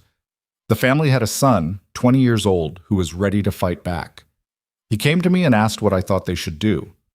I told him what I actually thought, that the evidence they had wasn't strong enough, that the company had legal cover that would take months to unravel, that the smart play was patience. And, Hester said. And he didn't take my advice, Ethan said. He went directly at the company's local man, made threats, got himself arrested on a charge the company arranged. The arrest gave the company the pretext to accelerate everything. Family lost the land in 6 weeks. He stopped. The father had a bad heart. He lasted the winter, and then he didn't. Nobody said anything. I've told myself a dozen versions of that story, Ethan said. The version where I gave him the right advice, and he didn't take it. The version where I didn't know enough to give better advice. The version where if I'd just stayed, if I'd been there when he decided to act, I might have been able to stop him or go with him in a way that changed the outcome. He looked at his hands on the table. I don't know which version is true. I know I left before any of those versions resolved themselves. I know the reason I left when I left was because staying was going to cost me something. Clara had been listening to all of it without her expression moving much. Now she said, and Victor's going to tell a version of that story to people here. The worst version, Ethan said. The one where I ran because I was guilty of something, not because I was scared of something. Are those different? Aldous asked. Not unkindly. Ethan thought about it honestly. Not always, he said. In that case, I think so, but I'm not a reliable narrator on the subject. The lamp on the table was burning low. Hester got up and trimmed it without comment, and the room got brighter. It doesn't change what we're doing, Clara said. Victor burned my school wall tonight, or tried to. He sent men to destroy property and threaten people in this town. Whatever your history is, that's what tonight was. And we have 2 witnesses who will say so, whether they want to or not. She looked at Ethan steadily. Don't let him put you on defense. That's what he wants. She's right, Aldous said. Victor's strength has always been making other people react to him. The moment you start defending your past instead of building the case against him, you've let him set the terms. Ethan nodded slowly. He knew they were right. He also knew that knowing it and holding to it when a version of Wyoming walked through the door were 2 different things. What's the state of the sheriff? He asked, pulling himself back to the immediate. He came to the street, Hester said. Saw the smoke, saw no fire, saw no emergency. Went back to the saloon. She said it flatly. He'll file nothing tonight unless someone forces him to. We force him to in the morning, Clara said. With Driscoll's statement. And the second man, does he have a name? Fowler, Ethan said. He's more reluctant than Driscoll. He'll be less reluctant in the morning when he understands his options, Clara said. She stood. I'm going to write the sheriff a formal complaint tonight, before I sleep. Attempted arson, assault, conspiracy, with names. She looked at Ethan. Can you stay near the school tonight? Yes. I'll be upstairs, Hester said. I'll have the window. Aldous put on his coat. I'll stay here tonight, he said to Hester. She nodded like this had already been decided, which perhaps it had. Clara pulled on her coat and looked at the room, at Hester's straight back, at Aldous' old deliberate hands, at Ethan by the door. Something moved across her face that was hard to name precisely, but had in it something like the recognition of a thing she'd stopped believing in. She didn't say anything about it. She was not that kind of person. Lock the storage room from the outside, she said to Hester. And if either of them gets loud, tell them I'll be writing the sheriff's complaint all night, and I'm happy to add additional detail. She walked out into the night, and Ethan fell into step beside her, and they walked the half-block to the schoolhouse without speaking. The scorch mark on the east wall was a dark streak in the lamplight, still smelling faintly of smoke and oil, the testament of something that had been tried and hadn't worked. Clara stood looking at it for a moment. My father built this wall, she said. Ethan didn't say anything. He was not a careful man, she said, but he was a thorough one. When he built something, he built it to last. She ran her hand along the boards above the scorch mark, the unburned wood. Victor thought burning it would break me. He doesn't understand. The thing I'm protecting was never the building. She turned and went inside, and the lamp came on in the window a minute later. Ethan settled himself on the step across the road, his back against the post, his rifle across his knees, and he watched the street and the shadows at the edges of it and the lamp in the schoolhouse window. And he thought about the man coming from up north with the Wyoming version of his story, and he thought about what Clara had said, don't let him put you on defense. And he thought about what it meant to stop running, not just physically, but in every other direction a person could run. The night was long and cold, and he stayed awake through all of it, and nothing else came out of the dark. But the morning was going to be a different kind of war, and they both knew it.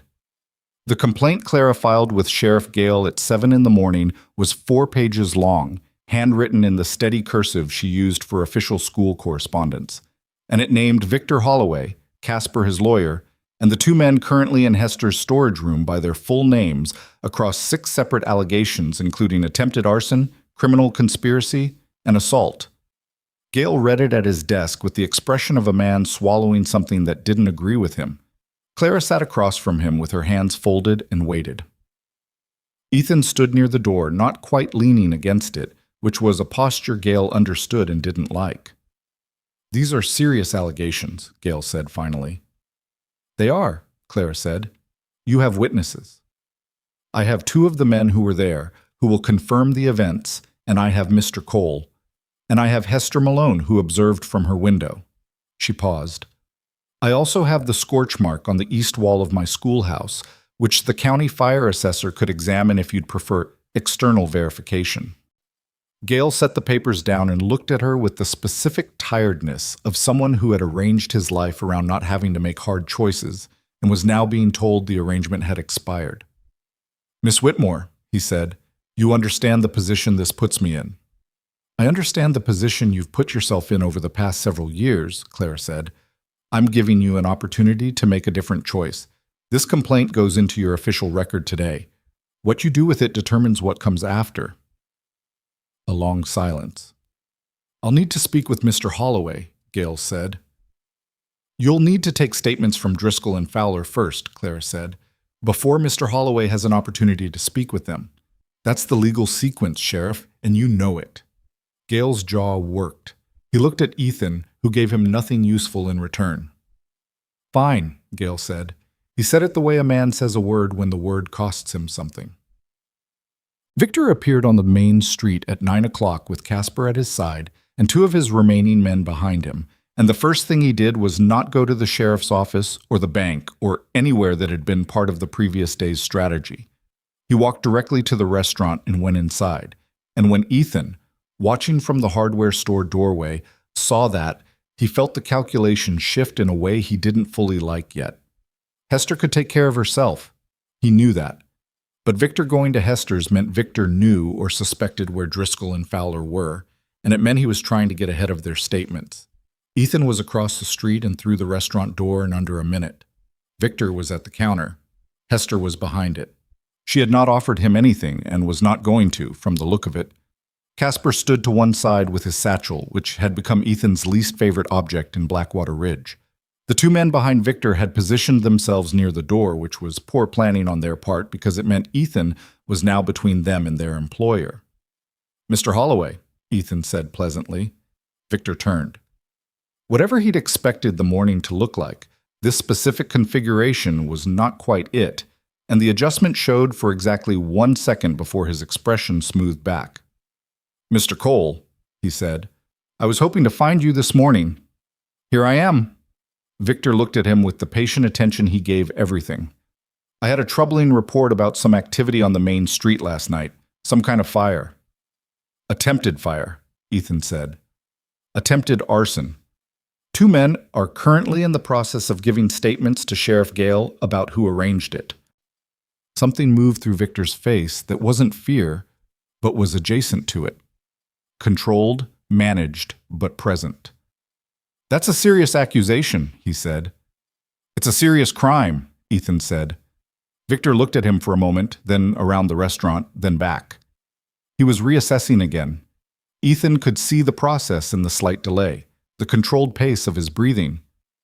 "I understand you've had some trouble in the past," Victor said, shifting angles with a fluency that confirmed he'd been planning this turn. "Wyoming, was it? I have a man coming who knew you there. A Mr. Taggart. He has some interesting recollections about a land dispute and a family that didn't fare very well." "I'm familiar with the situation," Ethan said. "Are you familiar with what Taggart says your role in it was?" "I expect I'm about to be." Victor smiled, and it was the first genuine smile Ethan had seen on his face. Not warmth, but the satisfaction of a man who'd found the spot he'd been looking for. "He says you were hired by the acquisition company," Victor said. "Not the family. That you spent 3 months earning that family's trust, and then delivered a report to the company on exactly how and when to move. He says the advice you gave the son, to wait, to be patient, not to act, was designed specifically to delay the family's response until the company was ready. The room was very quiet. Ethan felt the statement land and made himself hold still inside it. "That's what he says," Ethan said. "Is it true?" "No," Ethan said. "Can you prove it isn't?" Ethan looked at him. "Can you prove it is?" Victor spread his hands in a gesture of reasonable uncertainty. "I can bring a man to this town who will say it, in front of people who are currently deciding whether to trust you. I don't need to prove it in a court. I just need it said." He tilted his head slightly.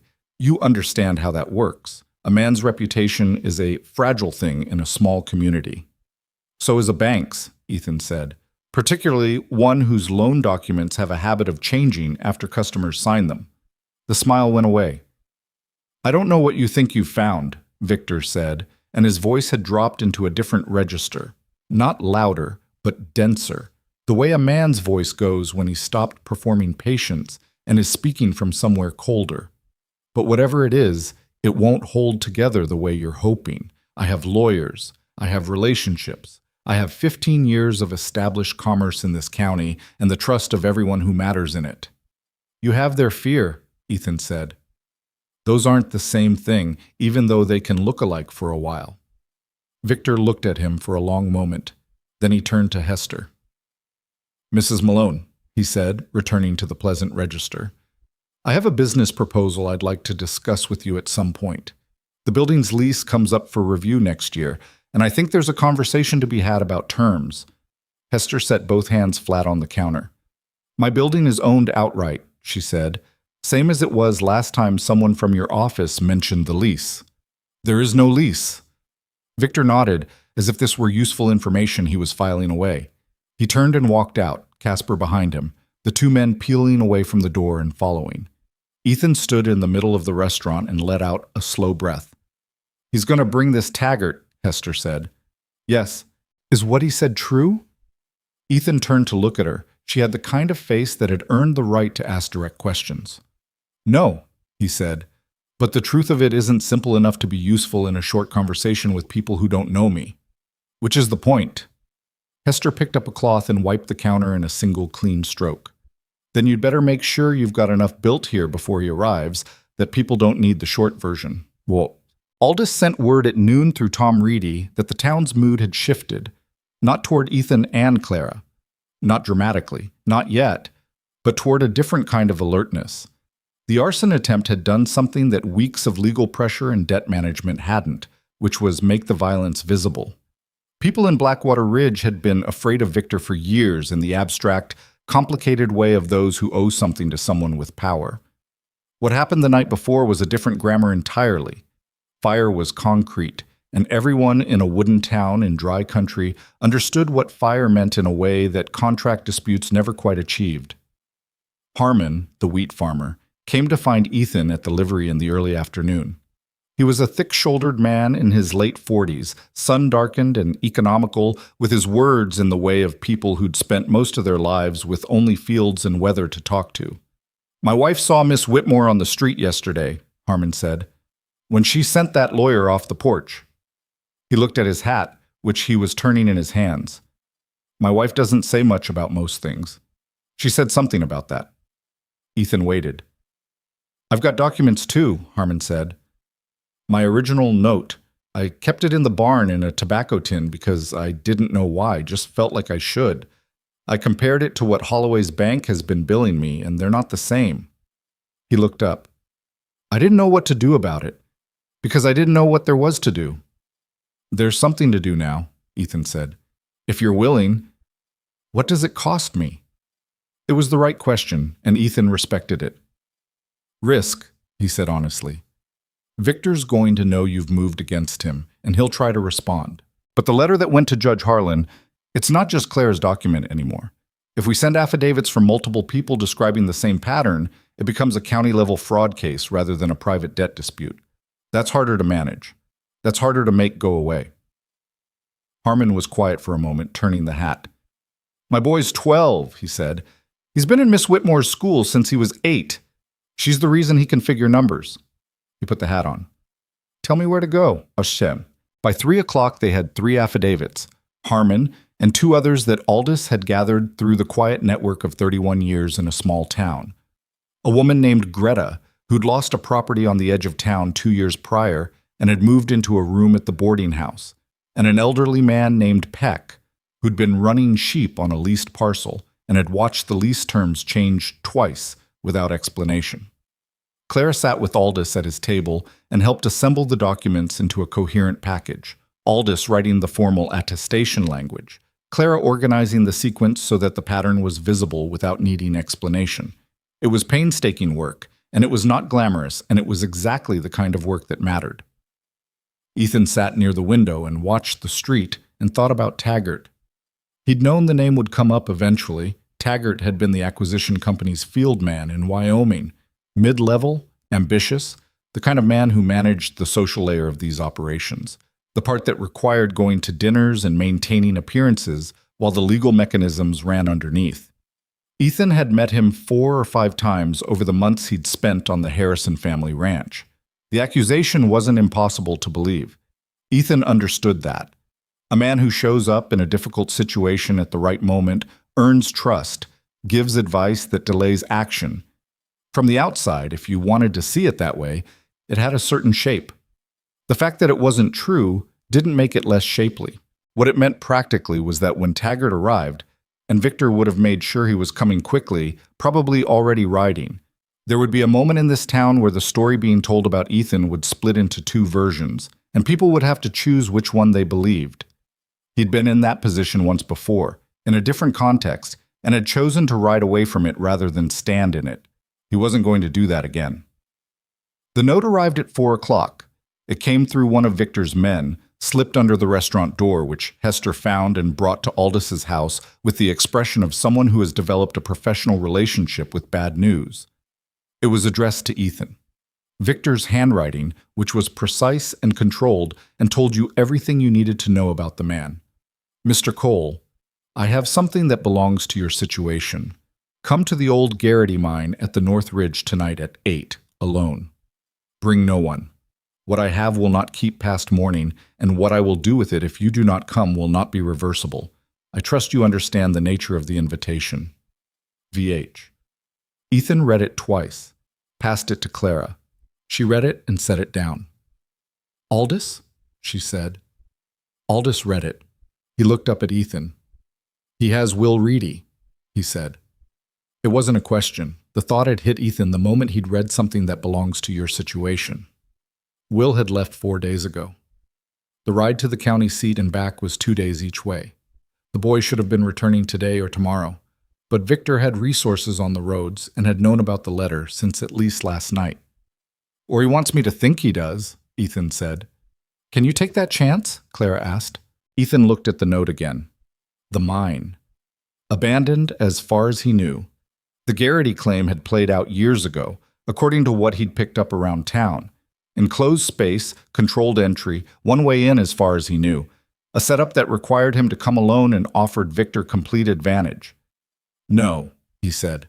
I can't take that chance. Clara picked up the note and read it again, and Ethan watched her face move through something complicated. The specific geometry of a person who is scared for someone she cares about and is trying to keep that fear from becoming the loudest thing in the room. Then we think about it, she said. Her voice was steady, but it cost her. He said alone, Ethan said. He'll have men at the approaches. If I come with people, he'll know before I get to the mine. If you go alone, he has you in an enclosed space with no witnesses, Aldous said. I know. That's not a plan. That's a surrender.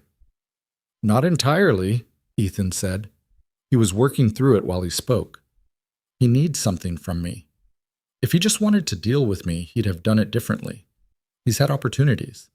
He wants me to come to the mine because he wants something I have or something I know. He wants leverage. He thought about what that could be. The documents. He knows we have the original and the copy, but he doesn't know where the copy is or how far the letter to Harlan has gotten. He wants to know if the letter arrived, Clara said slowly. And he wants to trade. whatever he's holding, will or something else, for the documents and our cooperation. Ethan looked at the window. He thinks I'll take that trade because he thinks I'm the kind of man who protects himself over a situation. A silence. Are you? Claire asked. Not cruel. Genuinely asking. I used to be, Ethan said. She held his eyes for a moment, then she nodded once and turned back to the table. Then we need to make sure he doesn't have everything he thinks he has, she said. He thinks if he has you in that mine, he controls the outcome. We need to make that wrong before 8 o'clock. What followed was 3 hours of work that looked from the outside like ordinary evening activity in a small town. Aldous went to see Tom Reedy. Clara made 2 visits, one to Birch at the hardware store, one to the widow Prentice at the boarding house, who had been one of the names Clara had listed as someone she trusted, but who hadn't yet been willing to move openly. Whatever Clara said to her in the 20 minutes she was inside that boarding house changed the calculation. The widow Prentice came out with her coat on and went directly to see Harmon. Ethan spent the time differently. He went to the saloon, which was where he'd been least frequently, and which was therefore where he had the least sense of the room. He didn't drink. He sat at the bar and talked to Duff, and through Duff, gradually, to 3 other men who'd been present in the background of the past 4 days without committing themselves to any position. One of them was a man named Cray, who worked at the freighting office, the legitimate freighting operation, not the front Victor used, and who had spent 20 years moving goods up and down the county roads and knew every track and approach in the territory around Blackwater Ridge. The Garrity mine, Ethan said to Cray quietly, while the saloon noise moved around them. How many ways in? Cray thought. Main shaft from the south road. There's an air shaft on the north face of the ridge, maybe 2 feet across. Nothing useful. And there's an old equipment track from the east side that nobody's used in years. He paused. It's overgrown, but it's passable on foot. How far from the south road approach? 1/4 mile, maybe. It comes in above the main entrance. Ethan nodded. If someone wanted to be near the mine without coming in from the south road, the east track is the way. Cray looked at him for a moment. He was a careful man with the deliberate patience of someone who'd spent his life watching other people's goods move from one place to another and had developed opinions about what got lost and how. Victor's been using my freight yards as a staging point for some of his men, Cray said. Without asking. I've been overlooking it because I didn't think I had a choice. He picked up his glass. I might be inclined to show someone that east track tonight, if they asked. Ethan looked at him. I'm asking. At 7:30, Ethan walked north on the main road out of Blackwater Ridge with his rifle and the specific feeling of a man walking towards something he's already decided about, which is a different feeling from walking towards something uncertain and not as comfortable as it sounds. Clara had not argued with him about going.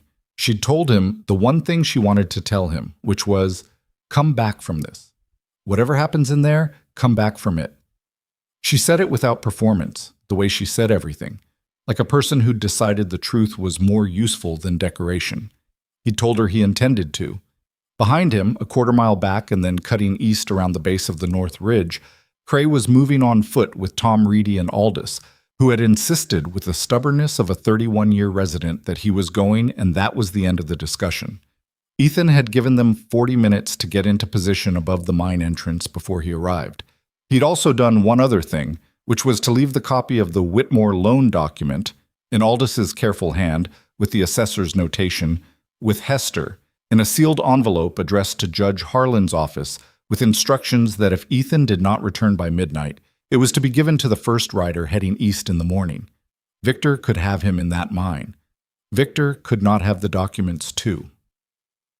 The mine entrance was a timber-framed opening in the rock face, the wood dry and gray with age. 2 lanterns had been set up inside the entrance to light it from within, which meant Victor wanted him to be able to see, but also meant anyone outside couldn't see in. Ethan stood at the entrance for a moment, letting his eyes find what they could in the dark around it. 2 men on the south approach, exactly where he'd expected them. No sign of anyone from the east, which meant Cray's route had held. He went in. The mine was one large chamber off the main shaft, the ceiling high enough to stand in, the air dry and mineral-smelling. Victor was there, which Ethan had expected. Casper was there. which he'd also expected. And in the back of the chamber, sitting on the ground with his back against the rock wall, was Will Reedy. The boy was unhurt, from what Ethan could see. He had the look of someone who'd been scared and then gotten angry about being scared and was now managing the anger. His jaw set, his eyes clear, watching Ethan come in with the alertness of someone waiting for a signal. Ethan looked at him for a moment. Will gave a small, tight nod. He was all right. Victor stood near the center of the chamber with his hands in his coat pockets, and in this confined space and this light, he looked different than he did on the main street. Less performed, more actual. The patience was still there, but it had a different quality underground, more concentrated. "Thank you for coming," Victor said. "The boy goes first," Ethan said. He didn't walk further into the chamber. He stayed near the entrance. "Whatever conversation we're having, he's not part of it. Send him out." "When we've concluded, now," Ethan said, "or there's no conversation." Victor looked at him. "You're not in a position to set terms, Mr. Cole." "I'm in the only position available to me," Ethan said. "You want something or I wouldn't be here. Send the boy out and we'll talk about what it is." A long pause. Victor's hands moved in his coat pockets, a small adjustment. "Go," he said to Will, not looking at him. Will got up from the ground. He walked toward the entrance with the controlled pace of someone who wanted to run but was too proud to, and when he passed Ethan, he leaned slightly toward him and said, very quietly, "Letter got there." Judge Harlan read it. He walked out into the dark. Ethan felt something move through him that he didn't let show. He turned back to Victor. Victor had heard it. He was good enough at reading rooms to have caught the whisper, or at least the fact of it, and his expression had adjusted by a fraction. "What did he say?" Victor asked. "The boy? He said he was hungry." Ethan looked around the chamber. "What is it you want, Mr. Holloway?" Victor walked to one side of the chamber in the way of a man who preferred to think in motion. "The letter you sent to Judge Harlan," he said. "It's based on a document you claim to have found. I'd like to know what that document says." "You know what it says," Ethan said. "You're the one who altered it." Victor stopped moving. It was the first time in 4 days that Ethan had said it directly, plainly, without framing or qualification. He'd said it in the bank, but obliquely. Here it landed differently. "That's an accusation," Victor said very evenly. "It's a fact," Ethan said. "The original note in James Whitmore's handwriting with your co-signature shows 6% interest and a 5-year repayment schedule. What your bank has been billing against shows 14% and 2 years. Aldous Webb, who spent 12 years as a county land assessor, has examined both documents and written a formal notation identifying the alterations by ink, type, and handwriting analysis." He paused. "Judge Harlan has a description of all of this and is likely issuing something by tomorrow. You brought me here to find out how much got through and whether you can still contain it." Victor was very still. "You can't," Ethan said. A long silence in the mine. Casper had stopped moving entirely and was standing against the wall like a man who'd calculated his options and found them limited. "You're very confident," Victor said finally, "for a man who's been in this town 5 days."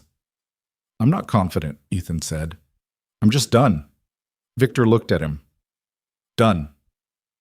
Done waiting to see what you do next. Done being reactive." Ethan looked at him straight. "I know what Taggart's going to say when he arrives. I know you arranged his coming. I know the story he tells, and I know it's designed to separate me from the people in this town who've started to move." He paused. "It might work, partially. There'll be people who hear it and step back. I can't prevent that." "Then, but it won't matter," Ethan said, "because the case isn't about me. It never was. It's about what you did to James Whitmore's loan document, and what you did to Harmon's lease agreement, and what you did to Gretelow's property title, and what you did to 6 other people in that county whose situations Aldous Webb has been quietly cataloging for 3 years. Discrediting me doesn't touch any of that." Victor's expression had changed. Not broken. Men like Victor didn't break in a single moment, but something had gone out of it.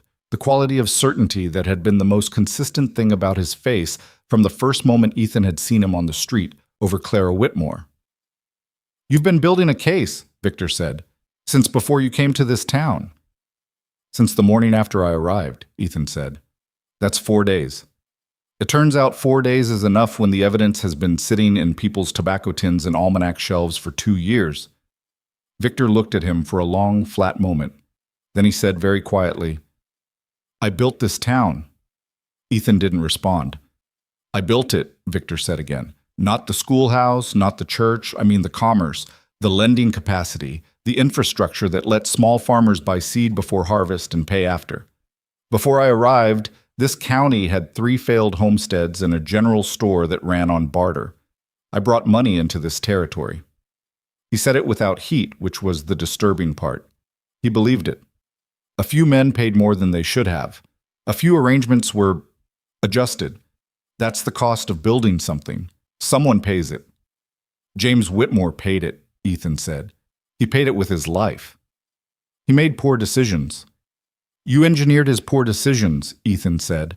You sat at his table and spoke a language he didn't fully understand, and you changed the document after he signed it. That's not the cost of commerce. That's theft. Victor said nothing. The men upstairs from this conversation, Ethan said, on the east track. They'll have heard enough by now. He raised his voice slightly. Not much, just enough. Cray, you can bring them down. Nothing happened for a moment. Then there were footsteps from the entrance, and Cray came in, and behind Cray came Tom Reedy and Aldous Webb, and behind Aldous, which Ethan had not anticipated, came Clara Whitmore. She had not been part of the plan. She had apparently made her own plan, which she had not discussed with him. She walked into the chamber and looked at Victor Holloway in the lamplight with the particular expression of someone who has been waiting a long time for a room like this one. And she said, directly and without preamble, My father apologized to me the night before he died. He thought he'd failed us. I want you to understand that. He was a good man who trusted you, and you used that trust to take everything from him, and he died thinking it was his fault. She stopped. I want you to know that I know it wasn't. Victor looked at her. Something moved through his face, not remorse exactly, but the specific discomfort of a man being seen clearly by someone he'd been trying to reduce to a manageable problem. He didn't say anything. Aldous moved to stand beside Clara. Tom Reedy moved to the other side. Cray stayed near the entrance, and Ethan stood in the center of the chamber and looked at Victor Holloway and the mine he'd chosen as a trap, and watched the man begin to understand that the trap had been set by someone other than himself. Casper had gone very quiet against the wall. Sheriff Gale is going to receive a full account of tonight, Ethan said. What you say and do in the next few minutes will be part of that account. I'd suggest you think carefully. Victor looked around the chamber, at the faces, at Casper, who was not going to be useful, which Victor could see as clearly as anyone. When he finally spoke, his voice had the quality of something that has been held at a particular pitch for a very long time and has reached its limit. You have no idea, he said, what it took to hold this territory together. Tell it to Judge Harlan, Clara said, and that, in the end, was all there was to say. They walked Victor Holloway out of the Garrity mine at 8:30, and the night air hit them all like something that had been withheld. Nobody spoke much on the walk back. Victor walked between Tom Reedy and Cray with the particular dignity of a man who has decided that, whatever comes next, he will not give anyone the satisfaction of watching him stumble. Casper walked behind them, his satchel clutched to his chest, his earlier precision entirely dissolved into a tight, frightened silence. The 2 men Victor had stationed on the south approach had seen the group emerge and had made the quiet calculation that their employment situation had changed materially, and they were gone before anyone reached the road. Sheriff Gale was waiting at the edge of town. He'd been told to be there by Clara, who had sent word through Hester before she'd followed Ethan up to the mine in defiance of every plan anyone had made. Gale stood with his hat on and his arms at his sides, and the expression of a man who has arrived at a junction he'd been trying to avoid for 8 years and has finally run out of road. He looked at Victor. Victor looked back at him. Something passed between them. Not words, something older than words. The specific recognition between 2 men who have been useful to each other and have just understood simultaneously that the usefulness is finished. Victor Holloway, Gale said, and his voice was not steady, but it was loud enough. I'm placing you under arrest on charges of fraud, criminal conspiracy, and attempted arson. He paused, and then added, as if he needed to say it for his own benefit as much as anyone else's. Casper Knoll, also. Casper made a small sound that wasn't quite a word. Aldous Webb, standing to one side, had a notebook out. He was writing down the time and the names and what had been said. Ethan noticed this and felt something settle in him. The understanding that Aldous had been ready to do exactly this for longer than any of them had been involved, that he'd been a 31-year accumulation of patience waiting for exactly this night. Clara stood slightly apart from the group and watched Victor be led toward the sheriff's office. She didn't look triumphant. She looked tired in the deep way that only lifts after sleep, and she was watching Victor's back with the expression of someone seeing the end of a very long chapter and not yet sure what the next one holds. Ethan moved to stand beside her. "You weren't supposed to be in the mine," he said. "I know. It was dangerous. I know that too." She didn't look at him. "I needed to be in the room when it happened. I needed to say what I said to his face." She paused. "You can tell me I was wrong about the tactics." "You weren't wrong about the tactics," Ethan said.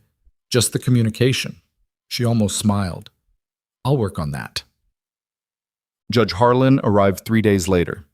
He came with 2 deputies and a court recorder and the brisk manner of a man who understood what his presence represented and didn't waste it on theater. He set up in the restaurant, Hester's, by common consent the most neutral and functional space in Blackwater Ridge, and he worked through the material that had been assembled for him with the methodical thoroughness of someone who had been doing this long enough to know which documents mattered and which ones were noise. Will Reedy had reached him 2 days before Victor's arrest. The original Whitmore loan document, the copy in Aldous' hand, the assessor's notation, the affidavits from Harmon and Greta Lowe and Old Peck, all of it had gone into Harlan's hands in sequence, and he'd read it in sequence. And by the time he rode into Blackwater Ridge, he had already formed a view that the subsequent 3 days of testimony did nothing to alter. Ethan sat in on the proceedings as a witness. He gave his account plainly and completely, including the Wyoming situation, which he laid out in its full ambiguity, what he'd known, what he'd decided, what he'd done, and hadn't done. Harlan listened without expression. When Ethan finished, the judge asked 2 questions about the timeline of the Harrison family's loan situation in Wyoming, noted the answers, and moved on. Taggart had arrived in Blackwater Ridge the morning after the mine. He'd come looking for Victor and had found instead a town that was in the middle of something he hadn't been briefed on. He'd spoken to 3 people, gotten 3 versions of recent events, and left before noon without making the speech he'd apparently come to make. Whether Victor had told him to come, or whether he'd come on his own initiative out of some loyalty or opportunism, Ethan never found out. He didn't pursue it. The story Taggart would have told had lost its function. What mattered was what was here, in this room, in these documents. Harlan examined the original loan document for a long time. He had his own magnifying glass, better than Aldous', and he went over the altered sections with the patience of a man who understood that what he was looking at was the mechanism of someone's ruin. The actual physical place where a good man's trust had been converted into a weapon against him. "The alterations are not subtle," Harlan said to the room, to no one specifically. "This was not done by someone who expected close examination. This was done by someone who believed the original would never be produced." Clara, sitting across the room, said nothing. "Miss Whitmore," Harlan said, "the lien on your property has already been discharged. I understand a private debt payment was made before any of this came to court." "Yes," Clara said. "That payment will be returned to the party who made it," Harlan said, "from the bank's assets, which are now under review." He looked at Ethan briefly. "The land is clear and the school is unencumbered. That won't change." Ethan nodded. He hadn't been thinking about the money. He realized sitting in Hester's restaurant in the morning light that he hadn't thought about it since the morning he'd put it on the counter at Holloway Bank, which was a different kind of information about himself than he was used to having. The bank examination took 2 weeks. Harlan brought in a county assessor, not Aldous, who was too local to be the official examiner, though his records and notations were used extensively, and the examination uncovered what the assembled evidence had suggested and more. 11 fraudulent or altered loan instruments, 6 properties acquired through manufactured debt default, 2 cases of outright forgery, 1 case involving a deceased borrower whose estate had been billed for debts incurred after his death. The extent of it, laid out in the assessor's report, had a quality that was hard to absorb all at once. The town tried. People read the report in pieces. Hester read the section about the boarding house widow Prentice and put the paper down for a while before picking it up again. Harmon read the section about agricultural loans and then went out to his field and didn't come back until supper. Tom Reedy read the whole thing in one sitting and then sat in his livery for 2 hours in silence, working through what it meant that he'd been living inside the system for years and hadn't seen the full shape of it. That was the thing people didn't talk about much, but that Ethan could see in faces around town in those 2 weeks. Not just the anger at Victor, which was present and real, but the more complicated discomfort of having been deceived at a level below conscious awareness, of having made peace with something that had been wrong all along, having built daily life around accommodations to it, having told themselves stories about why things were the way they were. That reckoning was harder than the anger. The anger had a clear object. The reckoning had no one to point at but the gap between what you'd known and what you'd chosen to know. Ethan understood that particular discomfort from personal experience, which is different from understanding it from observation. He didn't say much during those 2 weeks. He worked. He helped Tom Reedy repair the livery roof, which had been needing attention since before he arrived. He helped Birch at the hardware store do an inventory that revealed several discrepancies with the bank's business account records that became relevant to the examination. He split wood for Hester, who'd been splitting it herself for years, and accepted the help without making a point of it. He stayed near the schoolhouse most evenings. Not as a guard anymore, the immediate danger had passed when Victor went into custody, but because the schoolhouse had become a kind of orientation point for him, the way certain places become that without your deciding it. He'd repair something on the porch or sit on the step while Clara graded papers through the window, and they'd talk sometimes and not talk other times, and both were comfortable in a way that was new to him. Clara did not become a different person in the aftermath of Victor's arrest.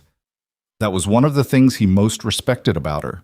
She did not have a period of relief or celebration that transformed into something softer. She remained herself, direct, practical, caring more than she showed, occasionally unreasonable about accepting help, and then accepting it anyway.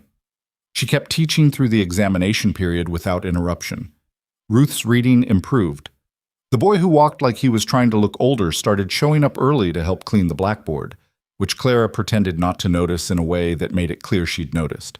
She did one thing differently, which was that she took a Sunday afternoon and went to her father's grave alone, and when she came back she didn't say anything about it, and Ethan didn't ask. Victor Holloway was transported to the county seat for formal arraignment 4 weeks after the night in the mine. Casper negotiated a cooperation agreement that his lawyer described publicly as pragmatic and that everyone in Blackwater Ridge understood as what it was, which was a man with better instincts for self-preservation than loyalty, saving himself at his employer's expense. The cooperation added 3 additional charges to Victor's case and closed 2 questions about the bank's external investment relationships that the assessor had been unable to resolve from the internal records alone. Gale resigned his position as sheriff 2 weeks into the examination, which surprised no one. He left town quietly, which also surprised no one. The position went temporarily to a man named Durston, who'd been a deputy in a neighboring county and who had the unremarkable competence of someone who simply intended to do the job. The stolen properties were a complicated matter. Some could be returned directly. The land was still land. The titles could be reissued. The current status restored to what it should have been before Victor's instruments ran against it. Harmon got his full acreage back with a documented acknowledgement that his original loan terms had been fraudulently altered. Greta Lowe got the property on the edge of town, though she'd been renting the boarding house room for 2 years and had built a life around that arrangement. And what she did with the returned property was her own calculation to make. Some cases were harder. The people who'd sold and left, like Claire's neighbor's brother-in-law, who'd taken what he could get and moved on, were harder to address. The law could acknowledge what had happened to them. It could not always undo it. That was one of the things Ethan sat with during those weeks. The understanding that justice, when it finally arrived, was not the same as repair. It was acknowledgement. It was stopping the continuing harm. It was rarely a full reversal of what had been done. People who'd lost years to manufacture debt didn't get the years back. People who'd made decisions shaped by fear didn't get to unmake those decisions just because the source of the fear was now in custody. He thought about the Harrison family in Wyoming. He thought about whether Will Reedy's ride to Judge Harlan's office would have mattered to them if someone had done it 2 years earlier. He didn't have an answer for that, and he'd stopped looking for one, which was its own kind of resolution.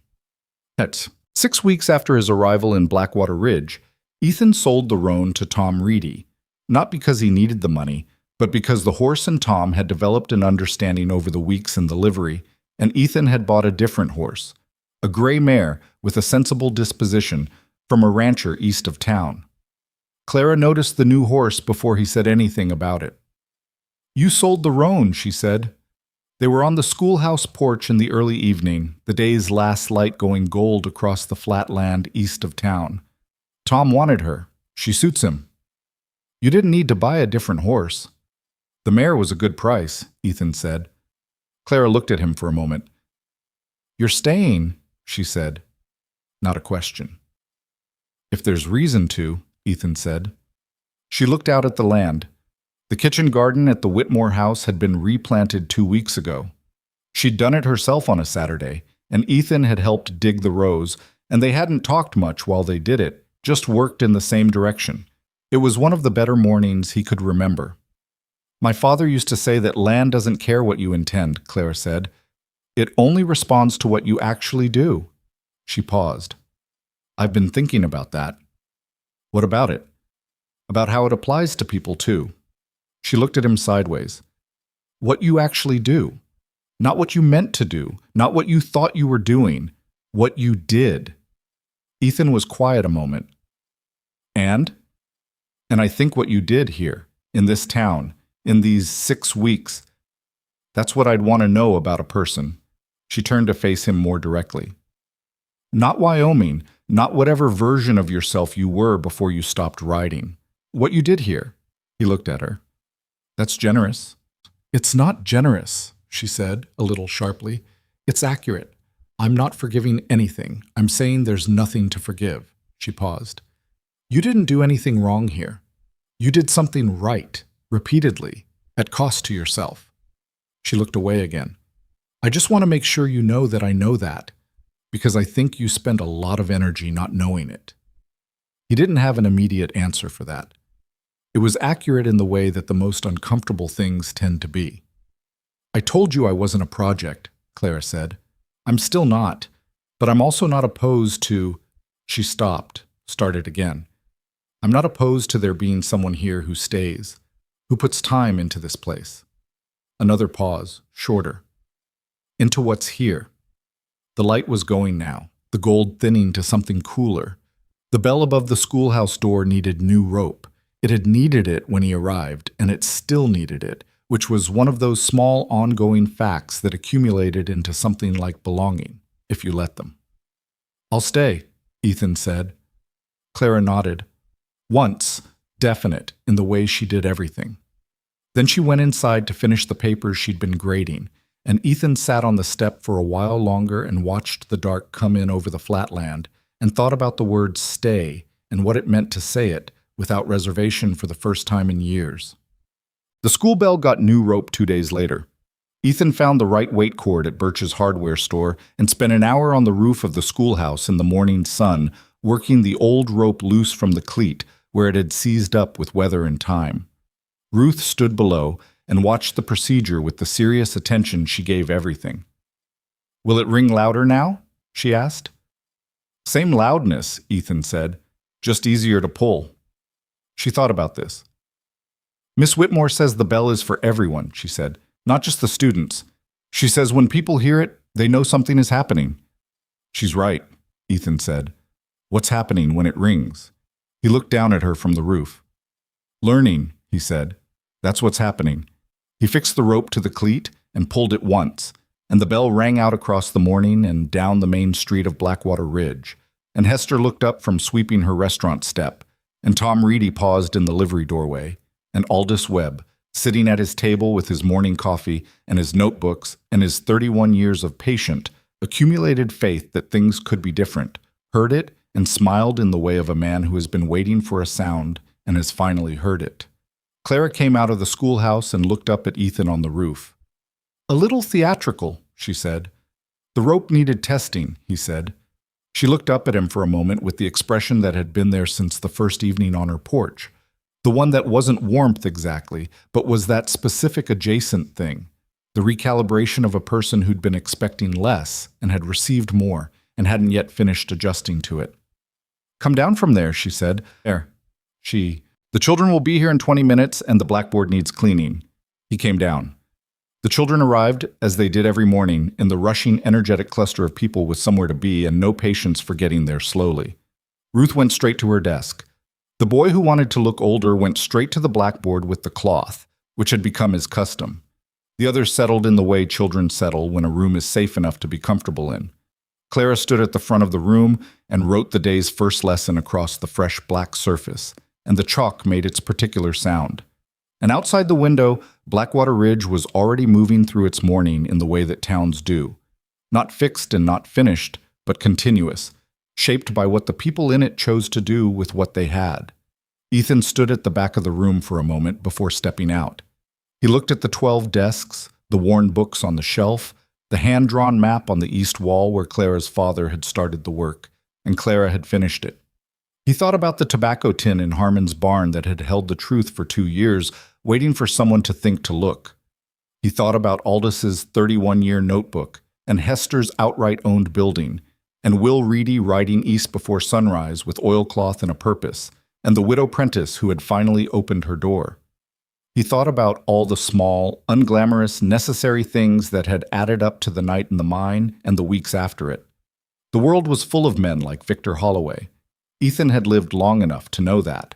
Men who understood systems better than people did, who learned to use the language of legitimacy to conduct the business of theft, who built empires on the principle that isolated people stayed isolated. It was not a special evil. It was a common one. What was less common, what required more from people, more patience, and more willingness to bear the cost of it, was the refusal. The Aldous Webbs who kept their notebooks, the Clara Whitmores who stood at the hitching rail and said, "I'm not signing anything." The small acts of not surrendering that added up over years into something that could not be taken. He had spent 3 years on a road going north toward a piece of quiet land and a life that asked nothing of him. He understood now that what he'd been looking for wasn't quiet. He'd been looking for the thing that quiet was supposed to provide, a sense that what he did in a day was worth doing, that the ground he stood on was ground he'd earned, that the people around him knew him for what he'd actually done rather than what he'd failed to do.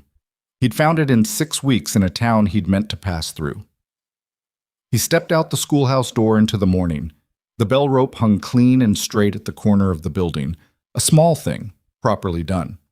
He looked at it for a moment, then put on his hat and started down the main road toward the livery, where Tom Reedy was waiting on some help with a fence repair that had been deferred too long, and the day was already full of the ordinary work that builds a life from the ground up, one morning at a time, in a place you've decided to call home.